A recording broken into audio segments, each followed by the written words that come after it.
All right, so we're gonna get rocking and rolling here. I think we have most of our faculty that's gonna be here as well. Let me see, make sure we get the last couple people to vote.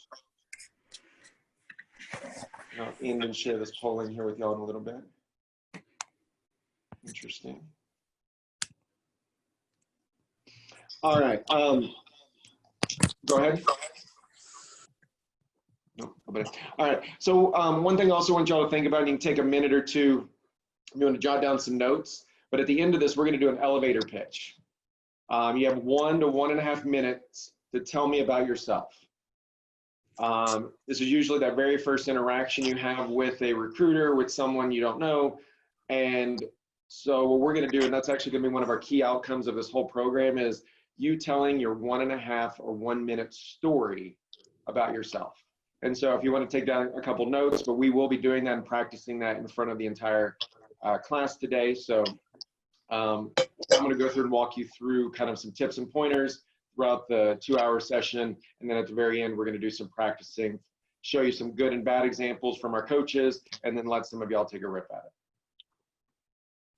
it. All right. So I'm going to end the poll for everybody. Share the results for y'all.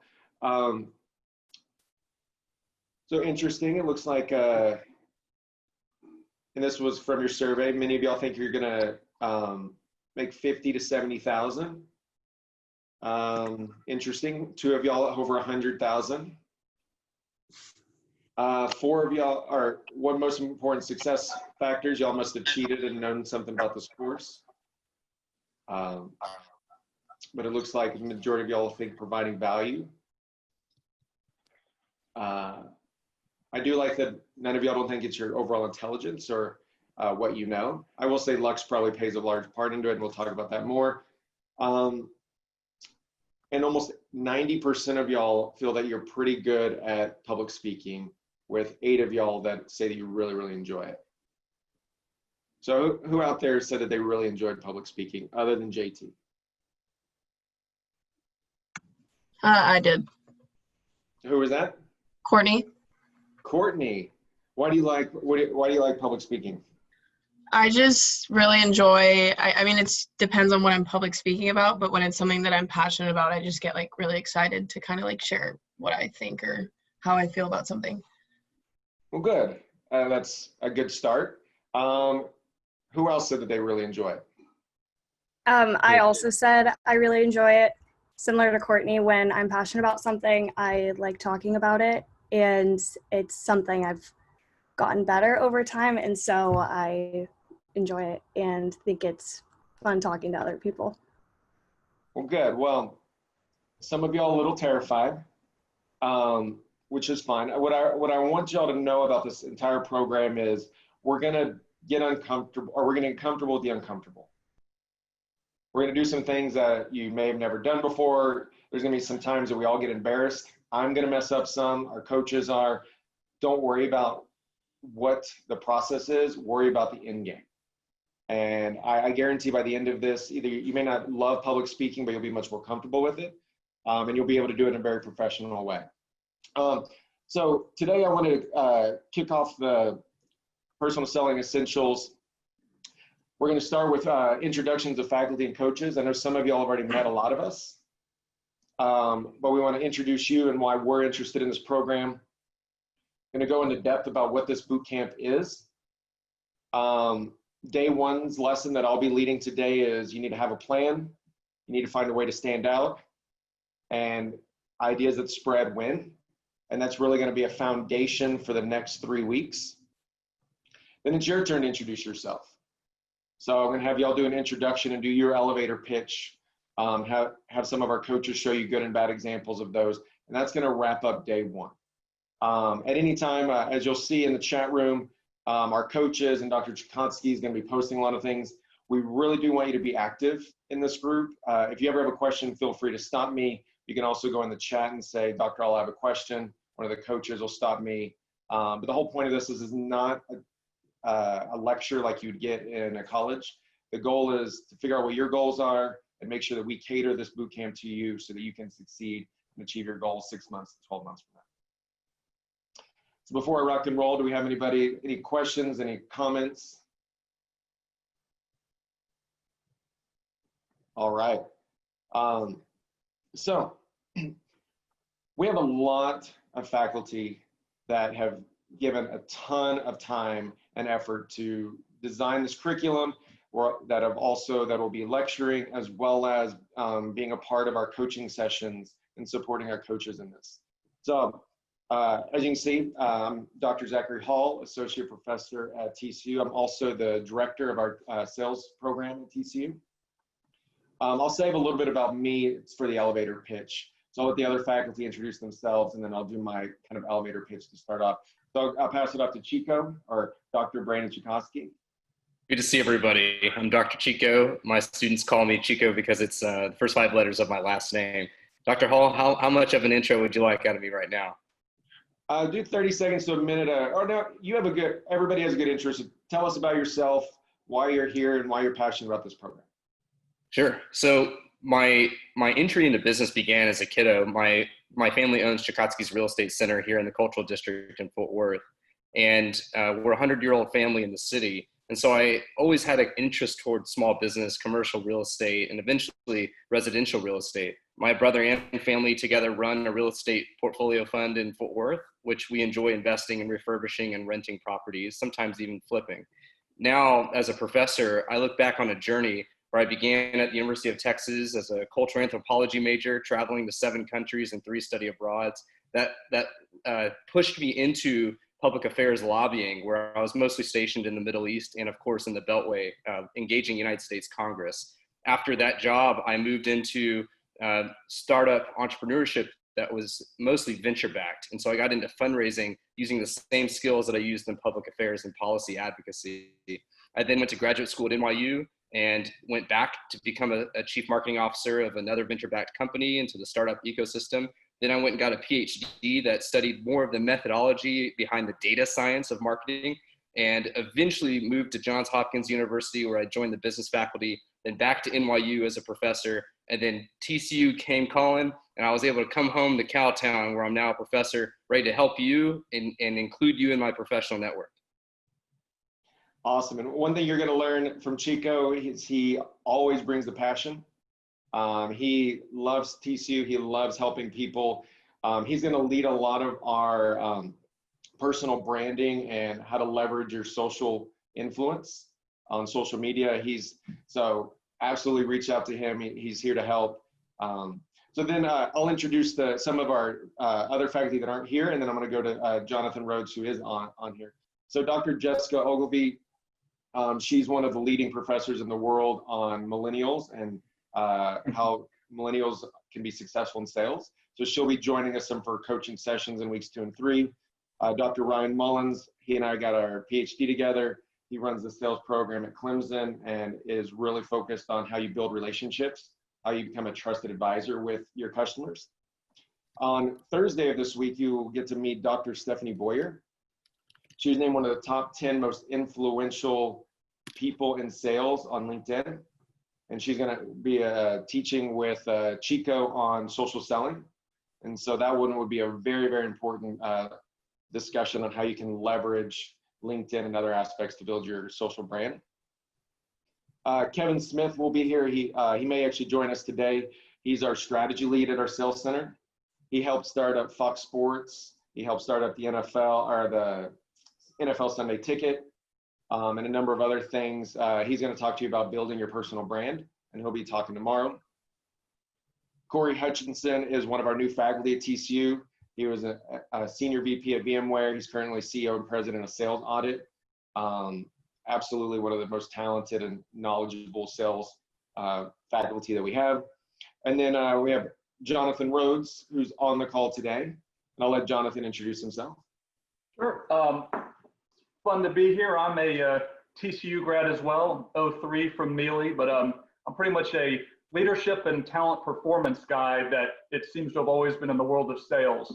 So it was most of my career was in oilfield services at a company that probably none of you have heard of called National Oil Well Varco.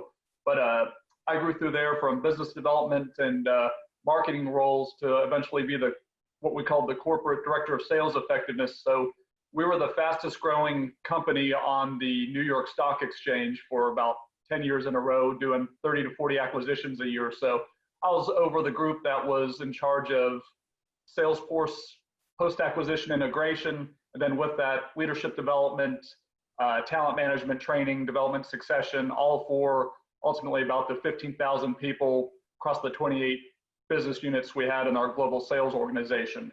While doing that, I was part of managing our NOV Purdue Global Sales Management Institute. So through that, got to work with a lot of different professors at Purdue, Northwestern, Case Western, a couple other schools, which gave me a lot of interest working with some really sharp people in the kind of theoretical, strategic, academic side of sales and leadership and performance. Actually almost left NOV to go get my PhD at Purdue, which would have actually been in organizational psychology and leadership, but got a job offer I couldn't refuse to go into the frac chemical space as a sales director. As I found out later, that was a market I joined the day after it peaked. So got a nice 5 years learning how to try to sell in a deteriorating market. And then 3.5 years ago, left the corporate world to join my dad and his partner, who are both retiring in their executive search business. And since none of you probably know what that means, companies retain me to go find presidents, VPs, directors, and other leadership positions, as well as help out with various other kind of human capital, largely around sales, also consulting type projects. So, and hopefully what you got from, and well, I'll introduce Stephen and then I'll wrap it all up. So Stephen Lewis will be joining us. He is a principal and senior investment advisor. He sells to the ultra rich. And so they really manage the high end people, and he's phenomenal in questioning techniques.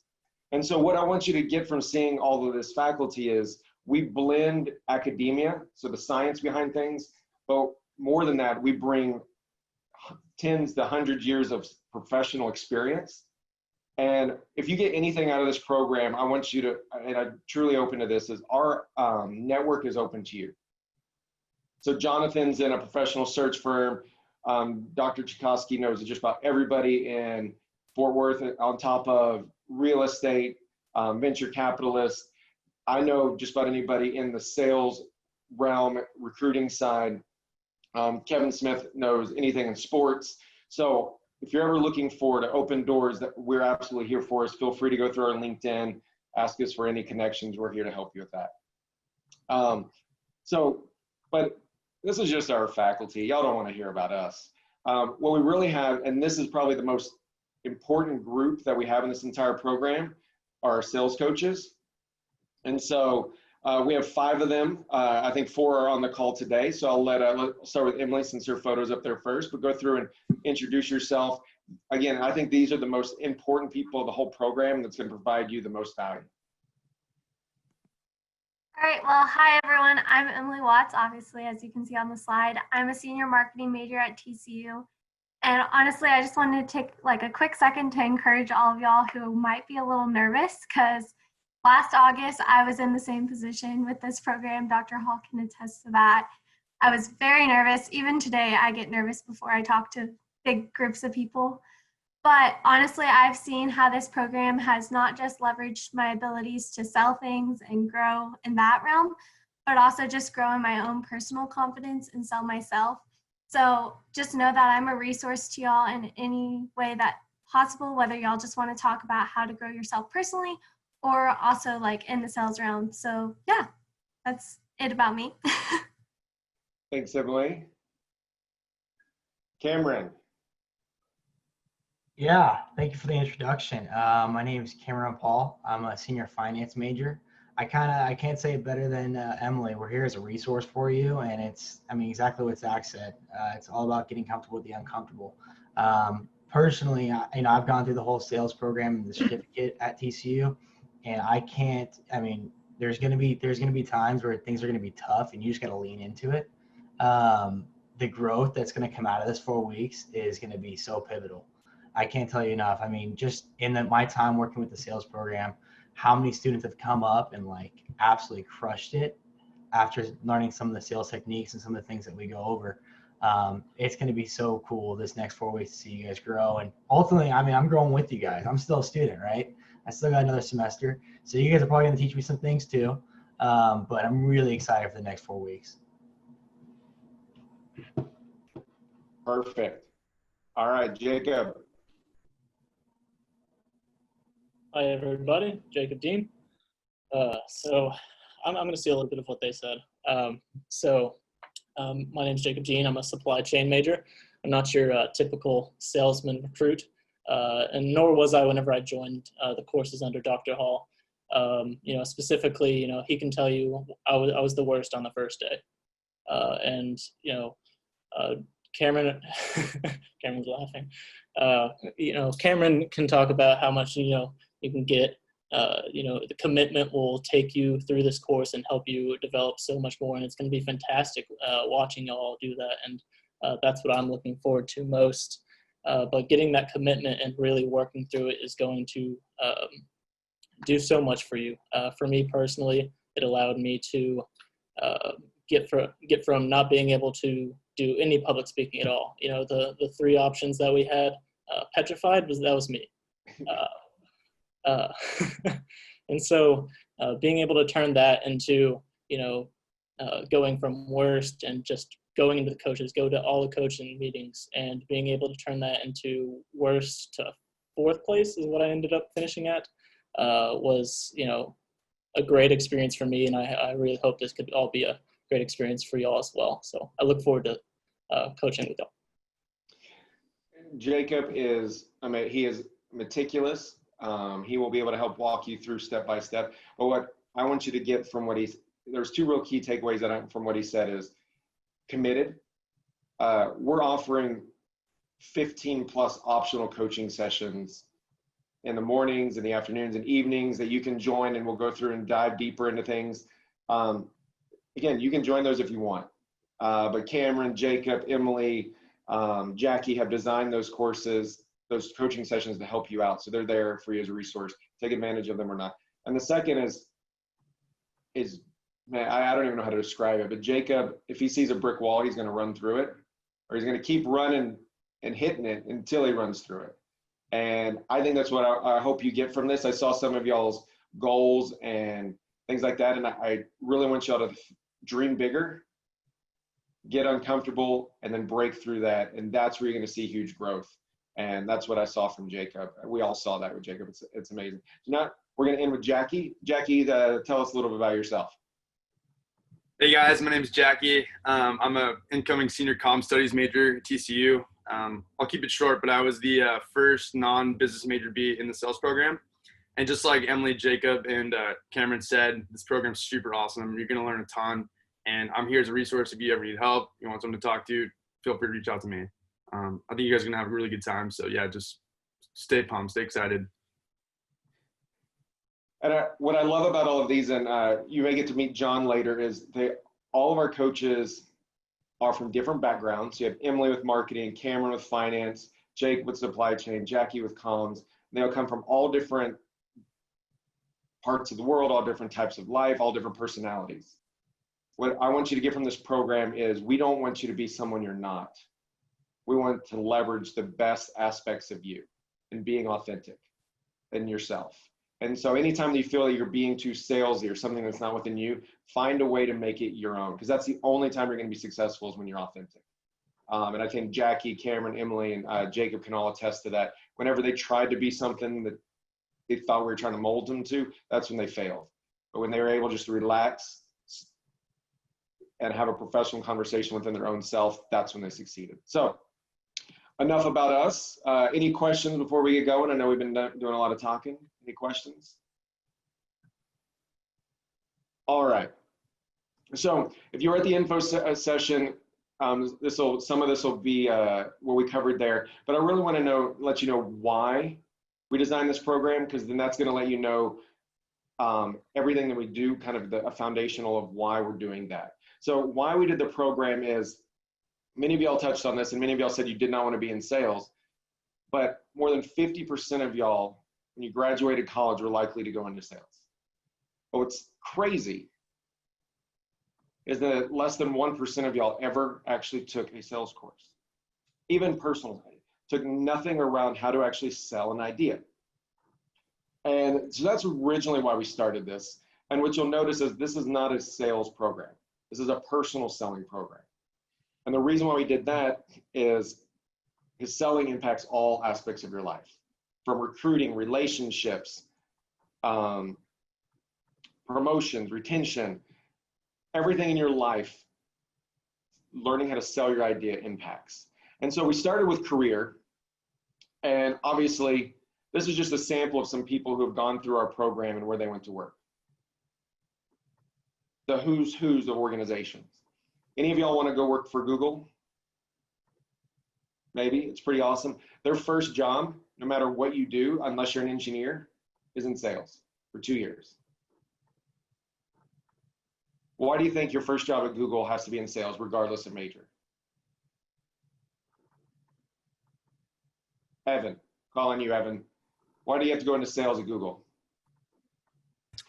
I'll be honest, I'm not too sure, but I think sales can impact, or sales can help you, like you said, in every way of your career. So maybe they're trying to have all their employees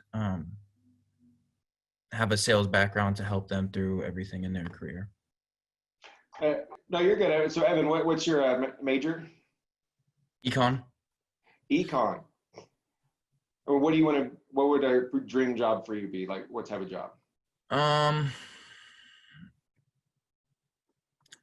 Ideally, I have no idea still. I'm still open to everything, just trying to take it one day at a time and learn everything I can.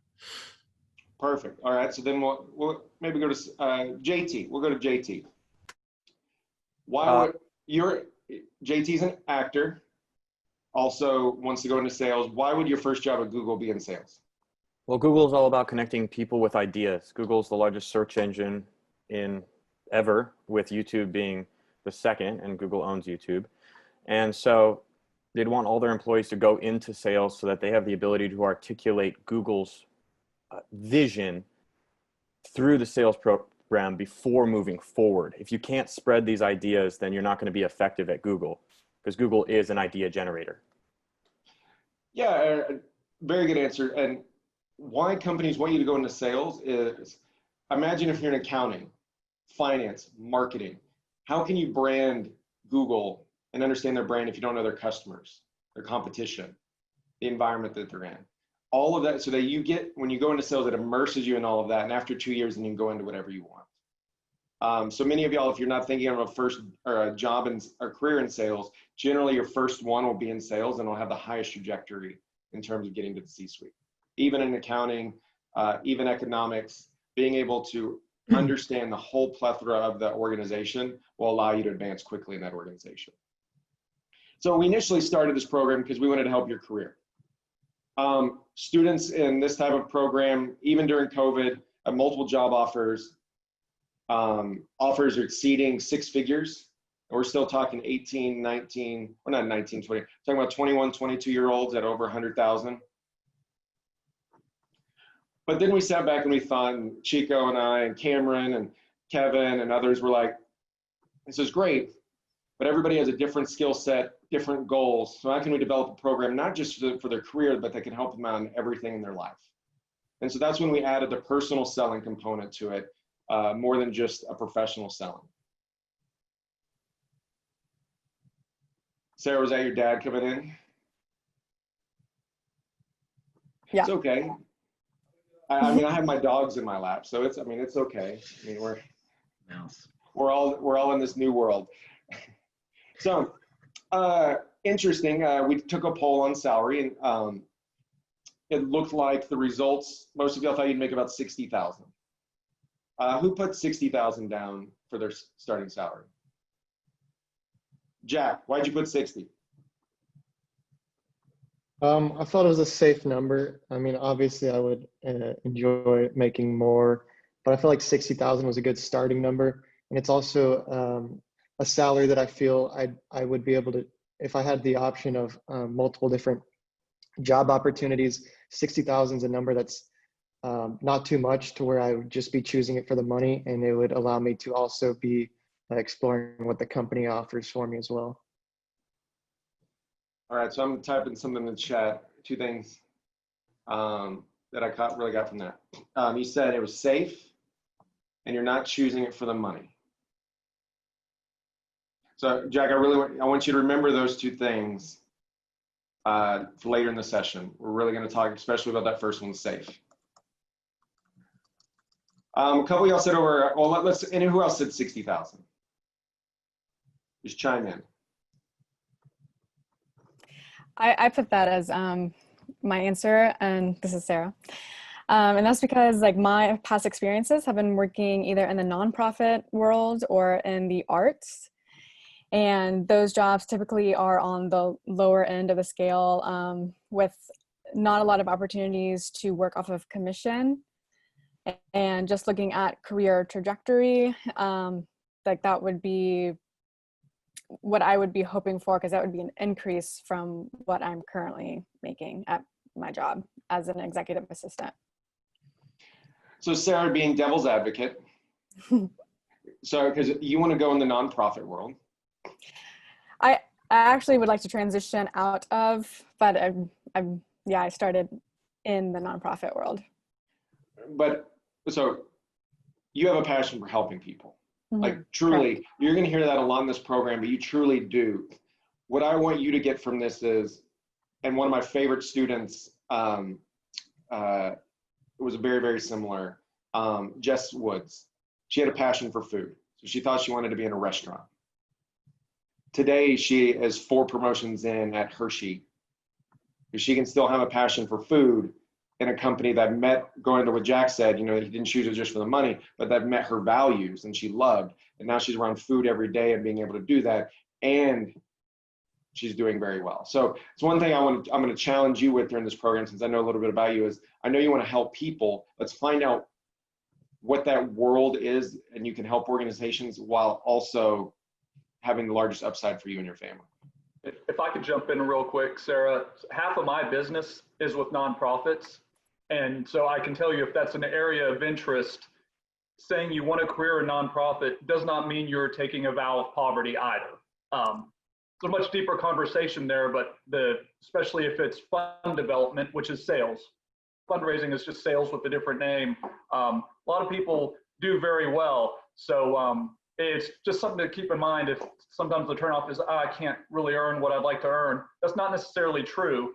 So just keep that in mind as well. And if you ever want to talk more about that, let me know. But especially if you have the passion for it, that's how people that are very good at that line of work do it so well, with their passion and strong sales skills.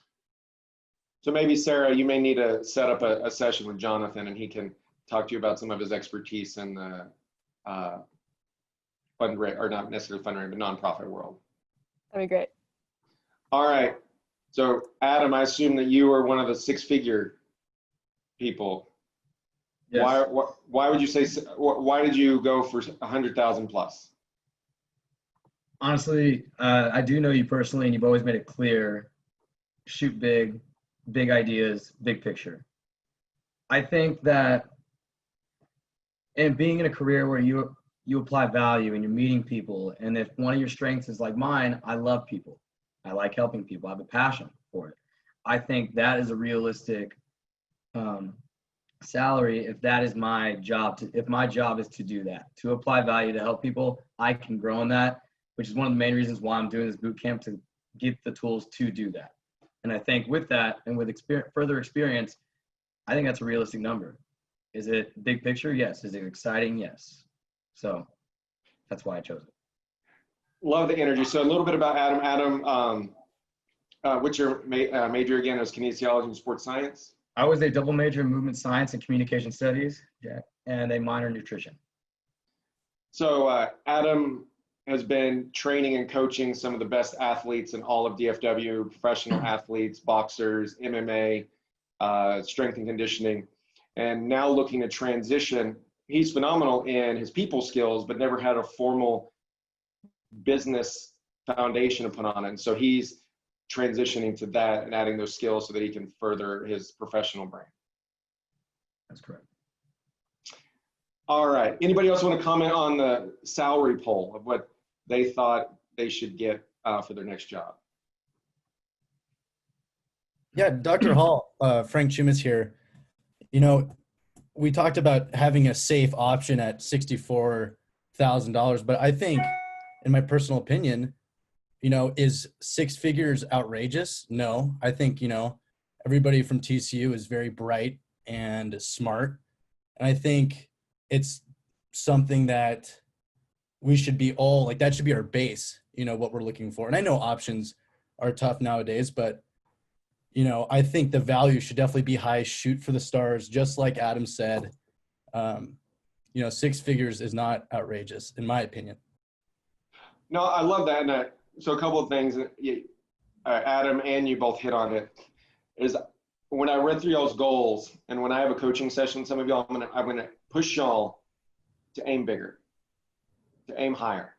One of my favorite mantras to live by is your upside's only limited by the size of your dream. And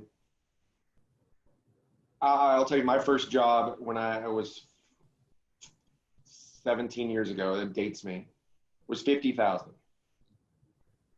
I think y'all can do much better. I would say all of you, if you once you go through this program, you put in the right effort, 6 figures should be an option for everybody. And going to what Jack said, it's not going to be just for the money. And I'm not trying to put words in your mouth, Jack, but I assume it's something that you felt passionate about, that you had a purpose. So absolutely. Frank, love the comment. Adam, Sarah, absolutely. And so going to your survey echoed that. Y'all, the average of, I think the 27 respondents was 64,000. With a range of your first next job of being 28 to 120,000. There were some that were in the 20s, 30s, and 40s, which we can talk about later. But all in all, I agree, Jack. Baseline safe is 64. If I were y'all, I wouldn't take anything less than that. But doing this right, following Jonathan, Brandon, and our coaches and all of our trainings, you should be pushing for 6 figures. You should have the expectations of that. You should be able to articulate your value to justify that. And I think, Sarah, that's where it goes to comment on yours. Really focus on what we're going to talk about tomorrow, on identifying your value. And that's where you're going to be able to move from 40,000 to 80, 90 is when you're able to identify your value and articulate it. All right, any other thoughts or questions about career? Okay, so we moved from just professional selling to personal selling because, and this is really my expertise, is how, in terms of it helps your relationships. The fundamentals of selling is based on research on spouses, friends, colleagues, and how you have strong relationships with those people. And so we wanted to help you with that, as well as all of this leads to personal happiness. I love, Jack, what you insinuated, and you're going to hear me talk about salary, but money is not everything. It's what is your purpose? Can you be happy with what you're doing every day? If your passion, like Sarah's, helping people, Adam helping people, that's what it is. Finding something to help people and take care of your family is what our ultimate goal of this program is. So the first 4 sessions, maybe 5 sessions, are going to focus on your personal brand. Let's see who I'm going to call on. Luke. Hey, how's it going, everybody? So Luke, when you read this, what's something that really stands out on this slide to you? I kind of bolded it, trying to help you. Just as far as the bullet points, or? Yeah. Well, I realized I forgot to give you my resume, so I'm going to shoot that to you later today because I saw resume right there.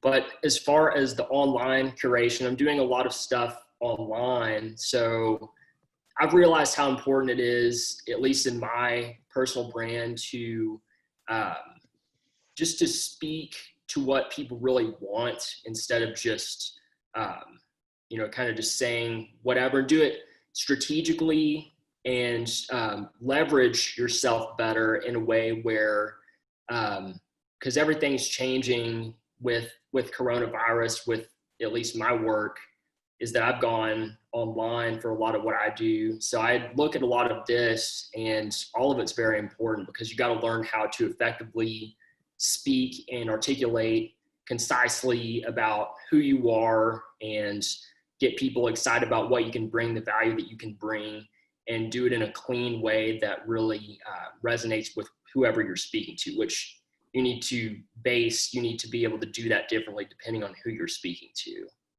So you said a couple good things there, and you jumped ahead of what I want to teach in the program, so love it. So Luke, you have your own fitness company, is that correct? Yes.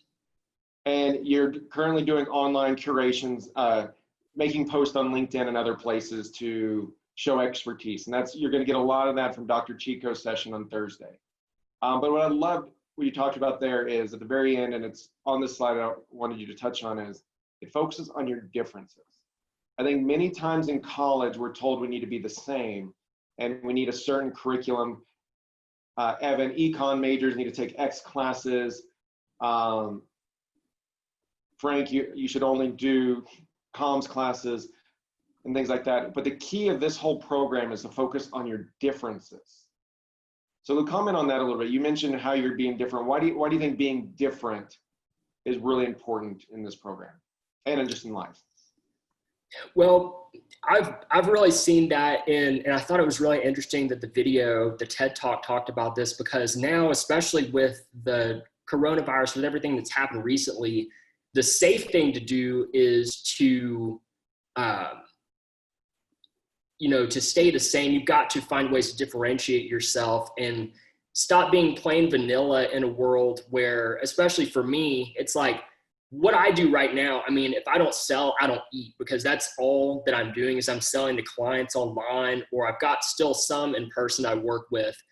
But I started getting, for me, a lot more experimental with what I was doing and started to get more along the right track on how to better speak to people online. Because I started to get a little bit better at it, but it forced me, this whole pandemic really forced me to kind of kick that more into high gear. And I know I'm not there yet. So when I saw this course offering, I was like, okay, I feel like this is going to be really good for me, because everything's just changing. And, especially if you have your own business, I mean, you've got to be able to roll with the punches and you got to be able to pivot like right off the bat to be able to keep up with the competition and do what you need to do to make sure that you're taking care of your clients and providing the best value that you can for them, while also making a good profit in a constantly changing world. And the reason why I asked you, Luke, to speak here is because owning your own business, especially fitness, there are a lot of choices. There's not a lot of barriers to entry. Anybody can start up their own fitness company tomorrow. And so I don't want you to dive in here just yet, but I think this is probably the most important aspect for you, is how do you differentiate yourself from others and show your value? And that's really what our first week and a half focuses on, is how we might be able to help you do that as well. All right, so that's what the first 3 or 4 days, we're going to talk about your personal brand and focus on what makes you different. I've seen some of y'all's resumes, and many of them look the same. And what we're going to focus and show you how to do is, how do you stand out? These companies are looking at hundreds of resumes a day. How does Connor stand out? How do we make Blake stand out? I don't know if you saw some of our examples in there. Cameron, we used to get, people would be like, why the heck do you have, what's at the top of yours, Cameron? Is it my passion or my why? It was my difference, but now it's my why, yeah. And the reason why Cameron and I went back and forth and pushing on what to make him different, I mean, that's what he's so passionate about. And so we put it on the resume, and I think it's something you look at it like, it makes you take a step back and actually look at the resume. So really articulating his difference versus a cookie cutter resume where all you're competing is on your GPA or work experience. So in that, we'll do elevator pitches, what we'll do today. We're not going to formally dive into a lot of the resume stuff, but we will have coaching sessions where we can walk you through examples, tear apart things where like you need to improve here, help you articulate your value. Already done that with some of you. Career and skill coaching, you'll see in our coaching sessions, Jonathan already has one. Some of us others have one on if you have specific coaching or career and skills questions, walk you through all of that. And we've already done a survey that other people have commented about you. And so we're going to go through and talk about your strengths and your weaknesses via communication styles. We're going to transition in week 2 and 3 to now actually help you sell an idea. Here we're going to teach you a process that you can persuade and influence people, from your brother who's in the other room, to a friend, to a significant other, to a CEO. Proven process. And then at the end of the whole program, you're actually going to practice this.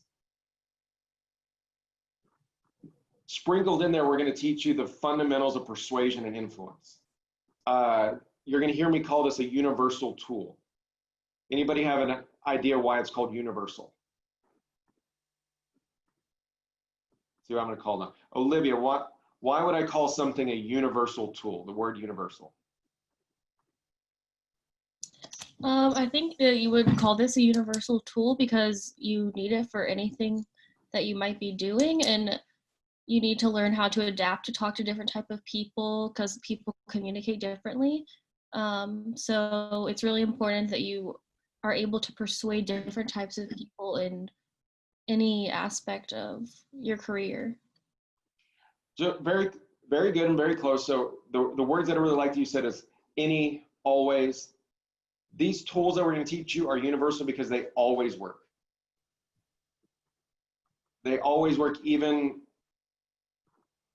unethically and ethically, they always work. Study after study shows that to persuade people, you follow these general sets of guidelines and it always works. And so we're going to walk you through those. And so you can use those. You can use those the second after. You'll be like, oh, I know why I give someone a compliment. I know why I give someone a gift. I know why, like Jacob, why I'm wearing a jacket. We'll walk you through the science behind those, and then you can see, wow, I can implement this tomorrow. I can go get my parents to pay for another semester of school by doing A, B, and C. I can help clients come to my fitness program by doing these little tricks and tips, and it's going to take them from a 20% chance of signing a contract to a 25. The difference between a 20% chance and 25 is Luke barely being able to eat, to Luke now having multiple properties on all around DFW, multiple locations. And that's the ultimate goal of persuasion and influence, is not to get everybody to do what you want, but take the probability and increase that. If you do that all across all aspects of your life, that's how you'll be successful. Just kind of a teaser is I'll walk you through this. I used to be a professional poker player. And so a lot of what I learned, we apply to the persuasion and influence of how poker players use this in an unethical way. And then I'll show you how to use it in an ethical way in a conversation. And lastly, the last week is practice. You're going to do your elevator pitch. You'll upload it to our box folder. You'll get feedback from Chico, Jonathan Rhodes, our coaches, other faculty, also some businesses will provide feedback for you. You're also then going to sell something. You're going to role play with one of our coaches. It'll be recorded. You're going to have to sell them something, and you'll be provided feedback. And we're also going to award the top role plays and promote those through our social channels to help you get to grow your professional network. All right. So in a nutshell, that's the entire program. Do y'all have any questions about the setup of the weeks, anything like that before we begin talking about the lecture for the day?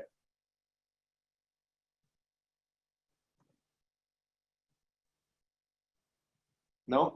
Okay, so just basically the first 3 weeks, our sessions are 12 to 2, Monday, Tuesday, Thursday. The last week is all flexible based off your schedule. So if you have class, if you have, I know there's things going on, you can schedule evenings, mornings, things like that, but we'll walk you through that scheduling later on. I have sent you a link to our schedule that will be changing, and what I wanted to show you are the different coaching sessions that are available to you. So today, if you're interested after the call, Emily Watts is leading a discussion on your goals and resume. And in the Google Doc that I sent you, there's a Zoom link. You just click on that and it'll take you right to the Zoom meeting with Emily. At different times, Chico, other faculty may drop in and provide you feedback. But some of these, if you're like, I really don't want to talk with Dr. Hall there, I'll leave, give you all a little safe spot, but I generally want to be there to help out as well. And then at 4 o'clock, Jacob, Jackie, and Cameron are doing one on your resume. I know I have most of your resumes in box folder, but if I don't, I'm going to continue to add them. And so that our coaches can have access to them and also show you theirs and walk you through different things on that. But we're going to have coaching sessions throughout the week. As you can see tomorrow, I'll be leading one on elevator pitch with Cameron, walk you through how to do that. Jackie and Jacob's going to do articulating value. These are going to be changing and updating. So if you're interested in any of these coaching sessions, you go to the Google Calendar and just join at a specific time and the coaches will be there. Dr. Hall, I have a question. Yes. If you are unable to make these, will they be recorded and accessible to us later, or? Yes, our goal is to, well, the lectures are all being recorded. Our goal, and I'll make sure our coaches do this, record those sessions. But Sarah, some of y'all work 8 to 5 or you have classes. If you do and you have a coaching session you want for yourself, if you'll email the faculty and the coaches, we'll just schedule one for you. Okay. But yes, we'll record them and then we'll also be flexible in creating new ones. And Dr. Hall, where again can we find this link? I did email it to everybody. It's also going to be, and that is a great question. I created a box folder for everybody and you should have gotten an email for that. Let me share that screen with you.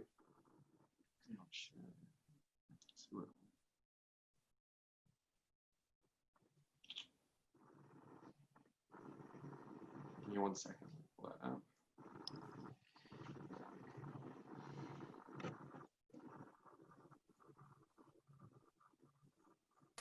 So many screens.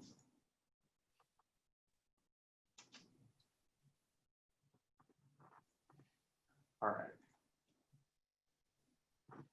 So can you see the box folder here? Somebody say yes. Yes, sir.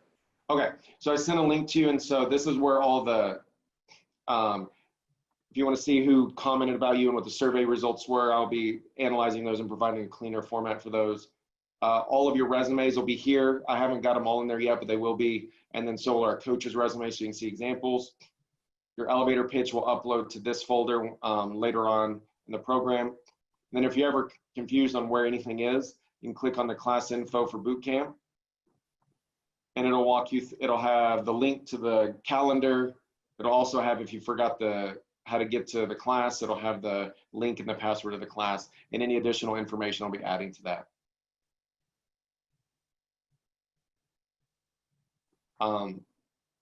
Does everybody have, does anybody not have the box invite from me? I don't have the box invite yet. If you don't have the box invite, can you just put in the chat and I'll make sure to have one of our coaches or myself send it to you later.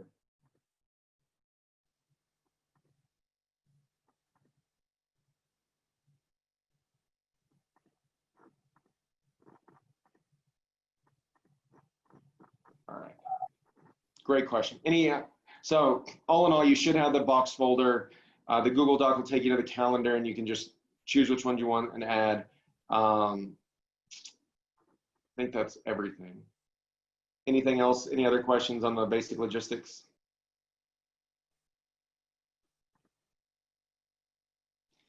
All right. Yeah, and actually that was a perfect question because my next slide. And I'm going to post these PowerPoint slides too to that box folder. So every day you'll have our slides, you'll have links to everything. If there's anything that's never there, just let us know. We'll put the class recordings. Those may take 1 to 2 hours just with processing, but then we'll put those up there for you to watch as well. All right, so now we're going to transition kind of our lecture discussion. So focus on really the key of getting out of today, if you get anything, is the key is to stand out and have a plan. Without those two things, you'll pretty well get lost. So first I want to talk about your goals. Y'all filled out a survey and many of y'all put some goals down. I'll let you share your goals, or I will call on people. So any volunteers on sharing your goals for what you wanted to get out of this program 6 months to a year from now? I can share. It's Charlotte. Personally, I just want to be able to, coming out of this boot camp, I want to be able to clearly articulate how I can add value to someone. I do have my background has like a lot of different things in it, and I have a hard time articulating completely how it all like comes together and like what's a common theme. So I just want to work on being able to explain that to others, and yeah.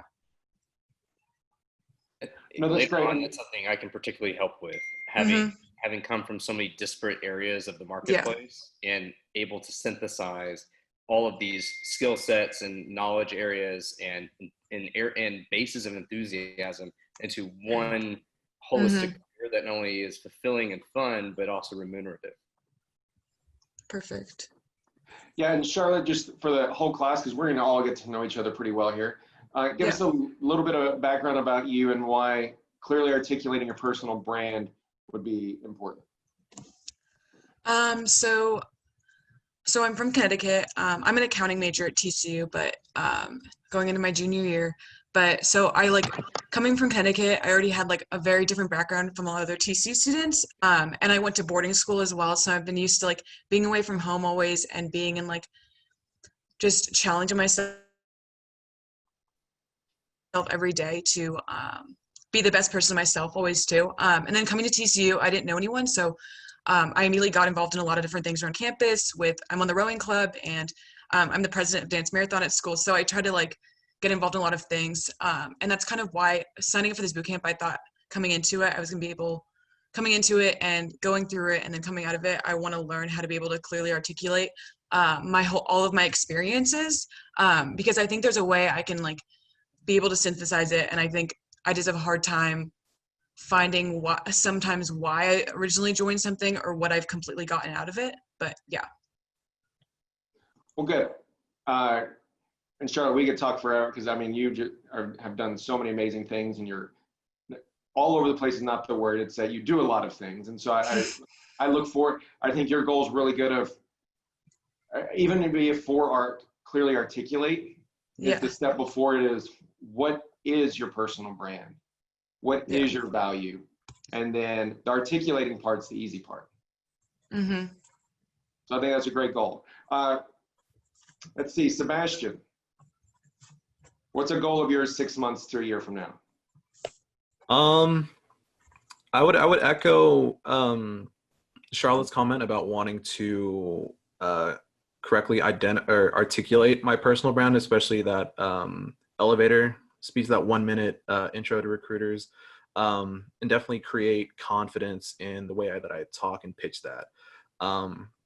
It seems like everybody, nowadays is like going for an MBA or some sort of master's degree. And while this program isn't a master's degree, I feel that upskilling myself and creating these relationships with people who will better my personal and professional relationships will help me in the job market whenever I graduate in December, or I guess November now technically.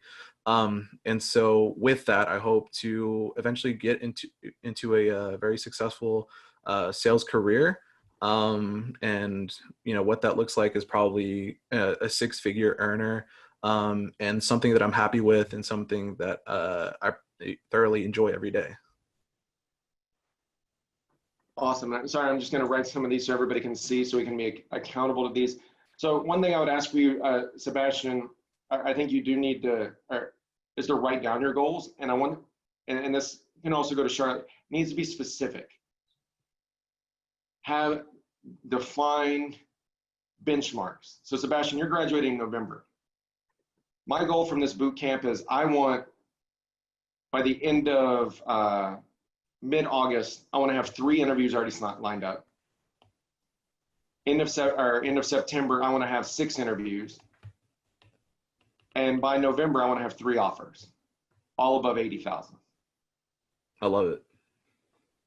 So how is that different than what you said in your goals? I wasn't specific. And more so, if someone want to help out, if you articulated your goals as 6, have an offer no less than 80,000 from November. Someone just chime in. What's your thought of that goal? Go ahead, Blake. At least for me, from my perspective, I feel like it gives you an achievable timeline as well. Knowing that you can hit those benchmarks, and then at the end, like, you have your peak goal already, but those little benchmarks will help encourage you and give you confidence to get there at the end. It's measurable, it's confident, you have benchmarks. Absolutely. Adam, were you going to say something? I think along with those, yes, I think there's a lot more to it in a sense of being personal with it, making it more unique to you.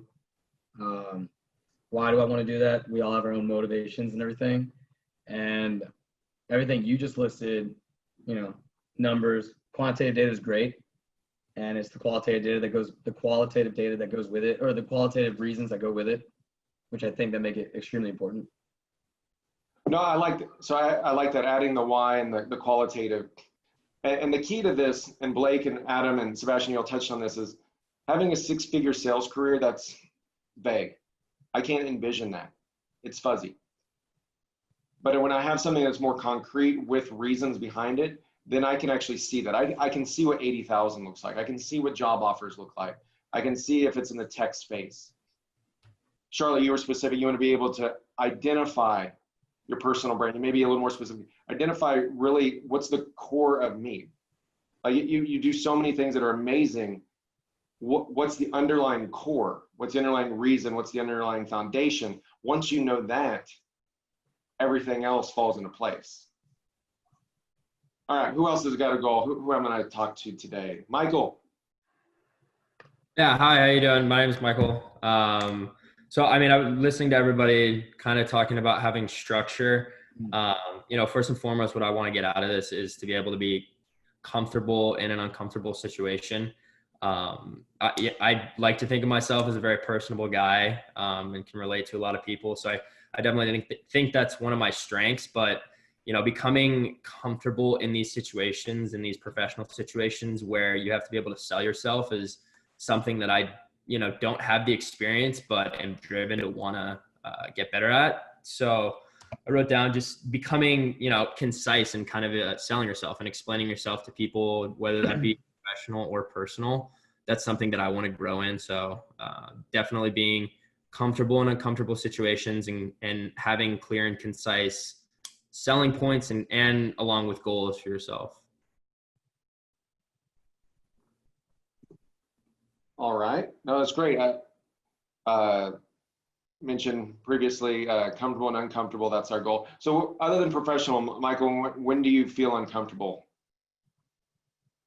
Whether it be professional or not, I think just being, you know, in a large situation, I had a communications class this last semester. So, you know, giving speeches, kind of having the attention solely on you, I think is something that class did help me to learn to be comfortable with, but, you know, applying it to my professional, it's not, you know, that class was a TCU class, but understanding that I need to apply those same skills in a professional situation is something that, yeah, it did help me practice in that class, but I think, you know, a specific goal for this class that we're doing right now is to be more comfortable selling myself to people and being in a large group of people. Perfect. All right, Elliot, what do you got for us? Alrighty, so I think personally my biggest goal out of this program would probably be being able to more clearly communicate, you know, my value to I don't know, specifically more like companies, seeing as I'm going to be looking for a job next year. And also not only that, but to be able to stand out more in terms of other candidates or in any type of situation that I'm in. So great. Well, they're both great. How would you stand out today? Like why would a company hire Elliot? That's what I'm mainly trying to see. Like right now I would I would have to probably think for a little bit on that. But that's like what I want to get out most. Basically, find an answer for that. Cameron, you smiled. Did you want to comment on that? No, it's just funny because I remember now we're going on a side note, but you asked me that the first day I met you, and I was the same thing. I was like, and I think I remember I said I'm honest. And then you were like, that's not going to do it, buddy. So that's why I was laughing a little bit. No, and Elliot, I think that's a question we don't ever ask ourselves. And even if y'all have your own business or if you're currently in the workforce, what makes you stand out? Why is a company going to pay $100,000 for Elliot? Why would I go work out with Luke and pay money for that? Why would I hire JT, the actor?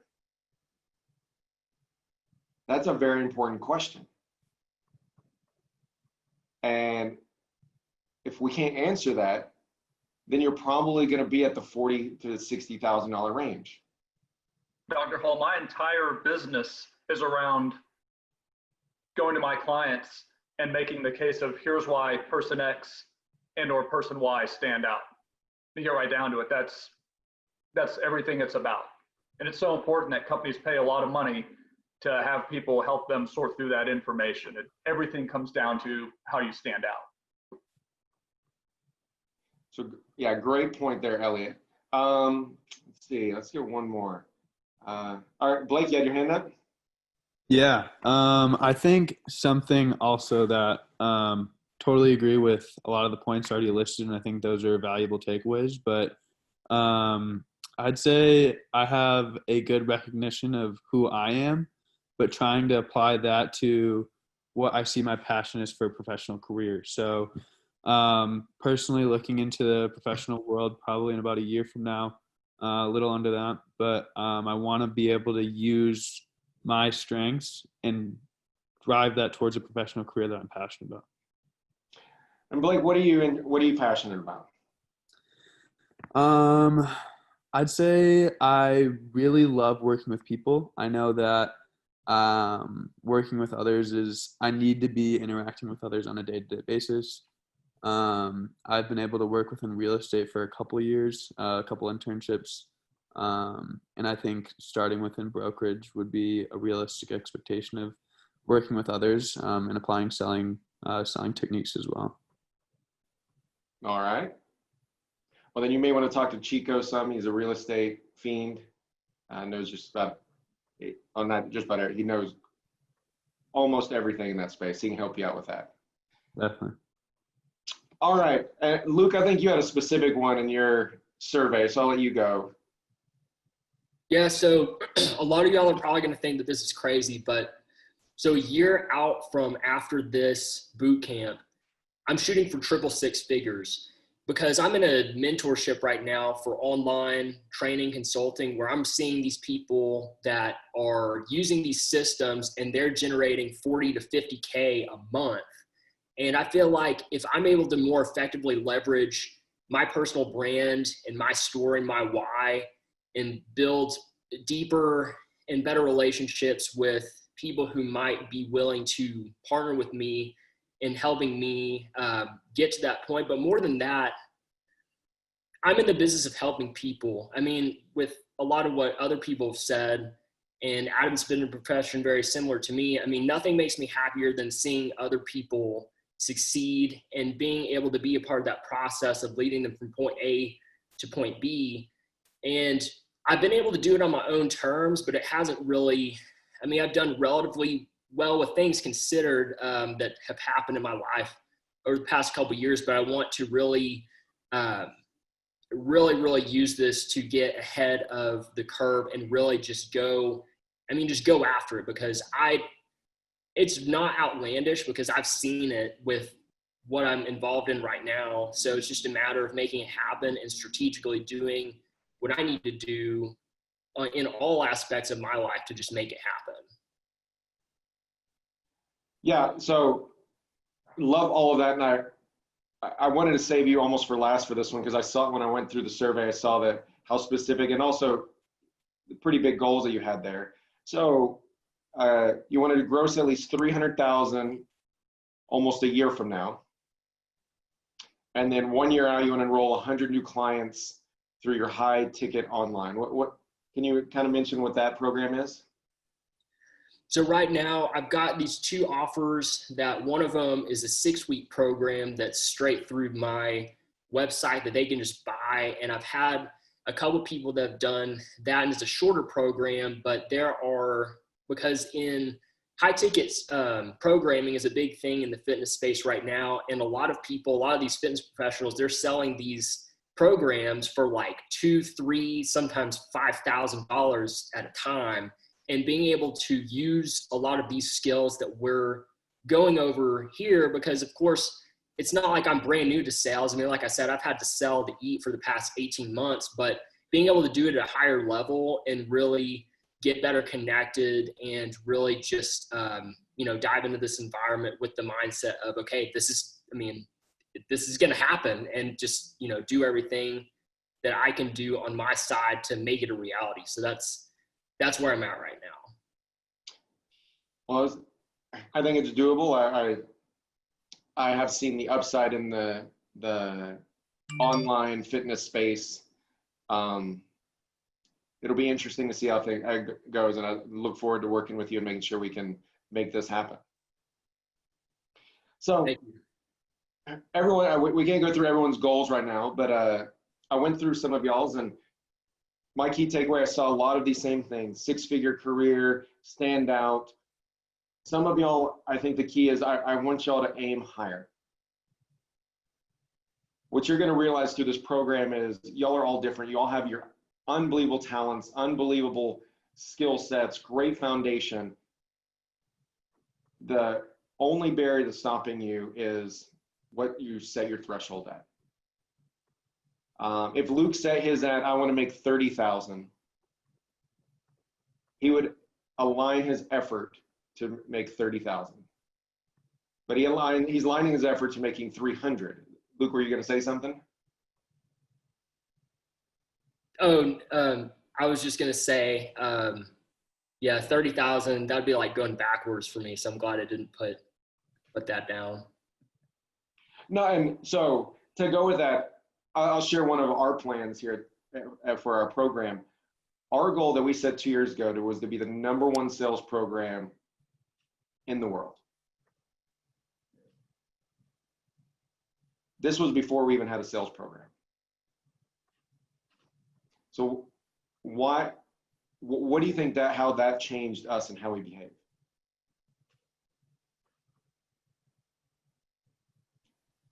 Start with Shrupti. Why did that, how does that change how we behave? Yeah, so I think by you guys setting that expectation there, you guys gave yourself a lot more potential to grow, and like a reason to work harder. And so you'd be getting better results out of that ultimately. Absolutely. And I think JT, you were going to comment as well. I was just going to say, when you have that benchmark, it really holds you accountable. And so far what I've seen from all the coaches is everyone is so willing to help you grow, because they know that the more people that succeed going forward, the closer you will be to reaching that goal. Absolutely. And so both of those, what Shruti said and JT, absolutely. The goal forced and focused our behavior. One of the reasons what we found, and to be the #1, all of us have a passion in helping people. And I think it's crazy. I think we have so many people on this call right now that are that way. But we felt that was our springboard to being #1. If we're providing value to our students, providing value to the community, providing value to businesses, we will be #1. So most professors don't work in the summer. Dr. Tchaikovsky and I are working for free right now. Why? For Cameron, for Jacob, for Emily, for Jackie, and for you. Our goal is to make sure that y'all can be successful, because that helps us in our goal. But our goal is founded on helping others succeed in their career. So have big goals, and that'll drive everything. That sounds really simple, But once you've reached your goal, it's really hard to ratchet your goal up. So make your goal as high, as realistic as possible. I can also tell you that when you understand that benchmark, you become more intimately familiar with the criteria and the persona and the intellectualism or the credentials and the behavior of that benchmark. And so you begin to emulate all of those attributes and become, in a way, assimilated, more like it. So as Dr. Hall and I became more familiar with what the best programs in the world do and what they are and how they're represented, the programs that they pursue, it actually informed us to hold something like the Personal Selling Essentials Bootcamp as an example. And also the importance of putting your goals out there. There'll be more time about this, but it helps you enroll and list champions in you accomplishing that goal. So I mean, I've got this goal that's real estate related. Oh, well, you need to talk to Chico's family, or shoot, that's how I'm here. I saw what the TCU Sales Institute goal was. The scenario I was interested. I was in Fort Worth, and I sent an email to Dr. Hall saying, hey, I heard you want to do this. Tell me more about it. And it ended up being a long conversation, and here we are. So the more you put out there what you're trying to accomplish, it's kind of a beacon for people who can help you and get invested in helping you, and then they start finding other people who can help you accomplish their goal. There's a reason that something like 90+% chance of success if you write your goal down and then tell people about it, just because it brings all the energy in for people trying to help you accomplish that goal. It makes it real. It makes it real, and then people are attracted to other people that have large goals. It's very often Jack, you said 60,000. If I went to an organization and said, yeah, my goal is to make 60,000. And I'm not trying to pick on you, but what does that say about the individual? It could say they don't believe in themselves, I guess, as much as another person who would come in saying they want to make more. Because I guess, if you don't get the whole story, then it might be showing a lack of confidence for that person and maybe a lack of the growth they think they could achieve. Yeah, absolutely. And I know we're talking monetarily. This could also be, I want to going into, yes, Luke wants to make money, but he got into this because he wants to help people in their athletic goals. And so his goal, instead of saying 10 new clients, I want 100, I want 1,000, I want 10,000. That's impactful. So you can find your passion, whatever that may be, and then what is your be all end all dream of how you'd reach that? And start with that. Don't start with a lower goal. Start with the big one, and then you can build up to it. All right. Sorry, it's a passion of mine, so wanted to move on from that. Any other comments or thoughts about setting your goals high? Make sure that they're measurable, they're concrete, and I forget who said it, but it has a why behind it. Not just that you want to make $200,000, but why do you want to? Why is that important? Why is it important to help people their fitness careers? Or why is it important to do, philanthropy? Articulate that, and that'll really help you drive your behaviors, which drive you to success. Dr. Hall? Yeah. In today's current climate and looking at the job market, how do you combat certain industries and fields right now that are on those hiring freezes, or at this point, their entry-level positions may be somewhere between that $50,000 to $75,000 a year, but within 1 year to 18 months, you can be promoted to where that base is at that $100,000? Would you say that, like, if your goal is, let's say, $100,000 a year, is it wrong to then pursue those entry-level positions that will get you where you want to be? That's a really tough question. A really good one. So the first thing, how to answer, would be to first understand your value. Mm-hmm. And I think that's going to help drive the companies you do and don't want to be a part of. Second, while some industries are suppressed, there are a ton of high-paying jobs for those that are talented and can get their foot in the door. And I think the third thing that is really important there is the key here, even if people are on hiring freezes, your goal is to sell them on you.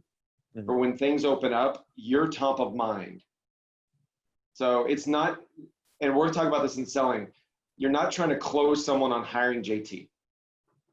JT, you're trying to close someone on their highest level of commitment. That may be a follow-up meeting, That may be forwarding your info to Jonathan or Sebastian.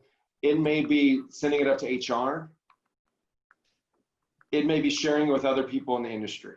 But whenever you're going in to sell an idea, don't ever think your goal is to close them on what you want.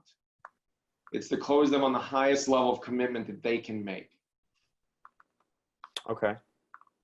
And so if I were in a job search now, I'd document what are the 7 to 10 different commitments they can make, and I'd have them in tiers. And I'll go, okay, they're on a hiring freeze. Now I'm going to go look into these 4 things that I want to get a commitment from. From them on. So that's the first thing. In terms of, Jonathan, your thoughts on taking a lower tier for upside?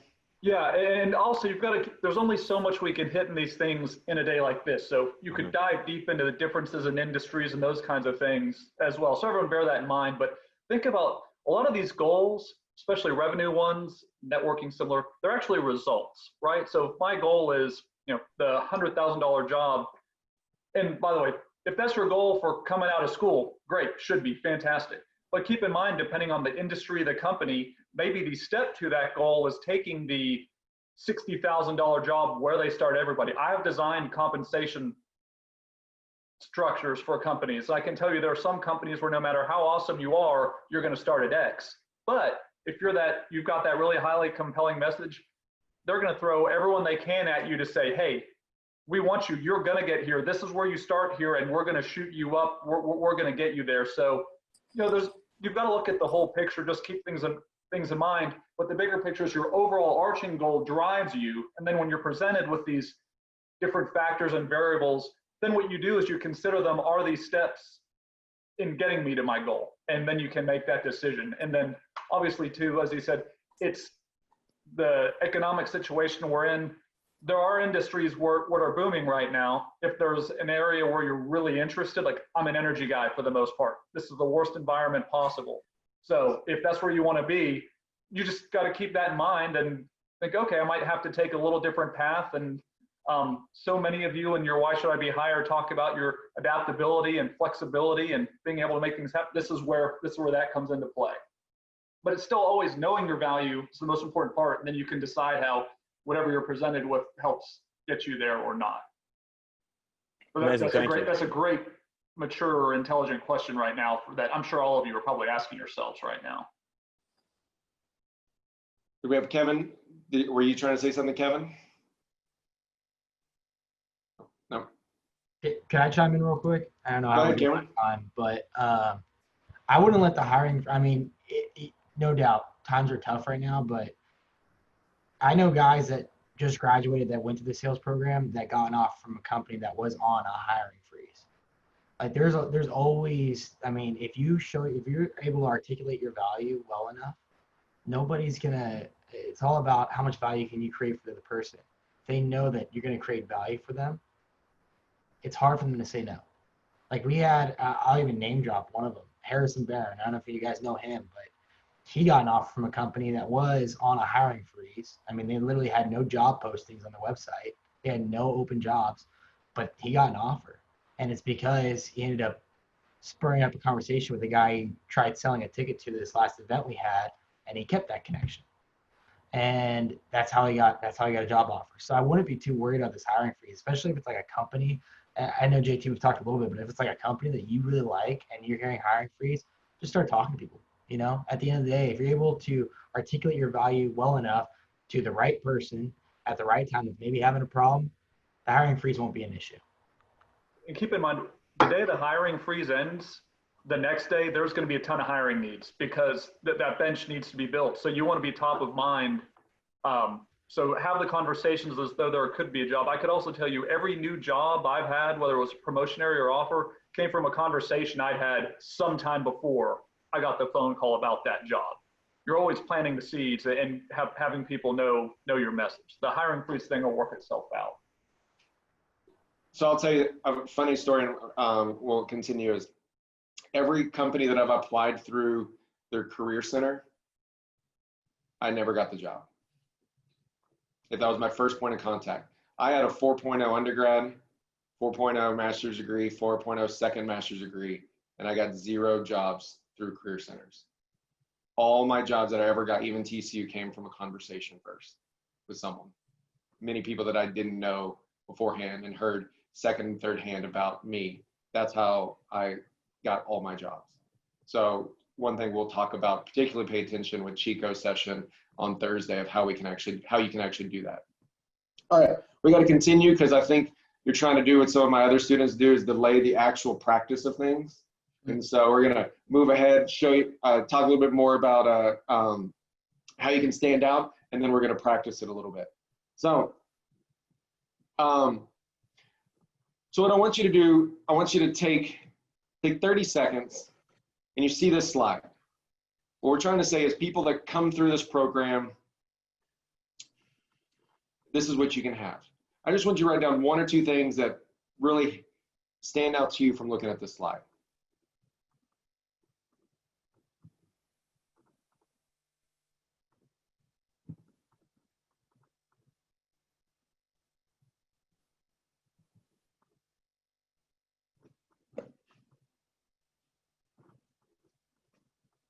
All right, Tate, I haven't called on you today, so what stood out to you, Tate?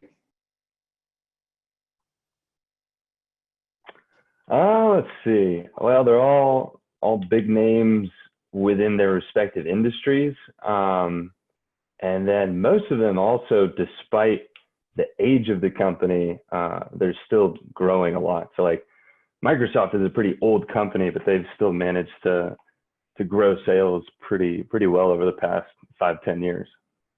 So absolutely. So take comment on these companies. Many of them are mature. Paycom's pretty young, but Microsoft's the #1 company in the world, largest company in the world, still around. So he focused on the career aspect. And again, these are all places in which our students in the past 6 months, even during Corona, have gotten jobs. Colin, what stands out to you? Yeah, they're all pretty like innovative companies, I would say. Like Google, Facebook, they were kind of like leaders in their industry that kind of like started things up. Google, one of like the big search engines, one of the first search engines, and then like Facebook was kind of like the new modern like social media. They kind of started things up there and kind of run that. So yeah, it was kind of like going off what someone just said, like they're all big, but they all kind of like, they took risks at some point that really just kind of like took off. Like a lot of them started small and now like they've come a long way. Okay, good. Anybody write down something that had nothing to do with the companies on the left? Microsoft is a purple cow. It's colorful. Your eye goes straight to it. Okay. JT's jumping ahead, but yeah, that's a good one. It stands out for that. Anything not about the company, something on the right? The 100K mark definitely shows like that. That's the only thing I look at when I see this slide. Offers exceeding 100,000. Why does that stand out to you? Because I want to make money. I'm not going to sugarcoat it. You know, like offers are offers, and you know that grabs my attention. That means that all this stuff works, and if you follow the steps, you're going to be successful. Okay, Gabby, you had something.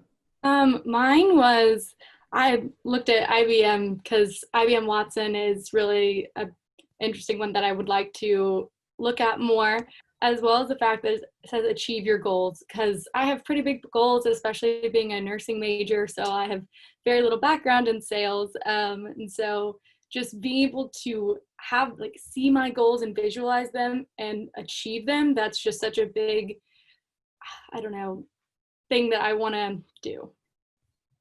All right. Keely.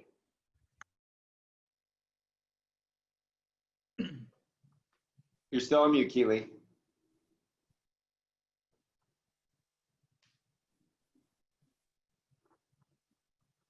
It still has you on mute, so. All right, there you go. Am I off mute now? Yes. Okay, sorry. So yeah, I also said that the 100,000 mark kind of stood out to me too, because that is obviously like a very high number, especially coming right out of college, like for like, cause I'm going to be a sophomore. So like thinking about like my first job after college, like that kind of seems like a really high number, but that's cool that like that's realistic. Good. So this slide has a lot of purposes, and it kind of gets into leading on. So JT jumped the gun a little bit and said that Microsoft stands out because it's different from all the others because of the color. So simple trick with that. The 100,000 stood out to some of y'all because of your expectations of what to have for a job. So that was unexpected probably when you saw this at first. And I do want to stress this isn't it. Don't ever expect that's what you're going to make. When you have it, are able to find your value and articulate it, that is the realm in the world that you can speak in versus going and say, I expect to make this now. And the other, I believe it was Gabby, and if I'm wrong, I'm sorry. You mentioned that you saw achieve your goals. Yes, that was me. The one thing that I don't know if anybody mentioned this was the aspect of different skills and different goals. Why is that important? Is it Gabby's going? Sorry, whoever wants to talk can talk. I think you were trying to talk before me. Yeah, no, you're good. I just, Sorry, that Courtney. was the first thing that stood out to me was the concept of having different skills and goals. And I think that's something that in a way correlates with these companies is that they're such big companies and a lot of them specialize in such different things. But I don't think that just because they're in different industries means that you have to be a certain type of person to work for them. I think that everyone comes from different backgrounds, and the concept of taking advantage and really being an advocate for the skills and goals that you have is what's really important and can help you succeed in these different industries and hopefully achieve a higher salary of $100,000.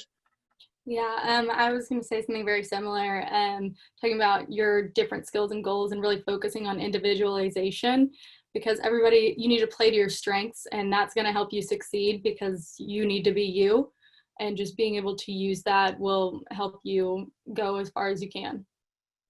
Absolutely. So kind of summing that up and then getting to the final piece of this slide. So all of you do have different skills.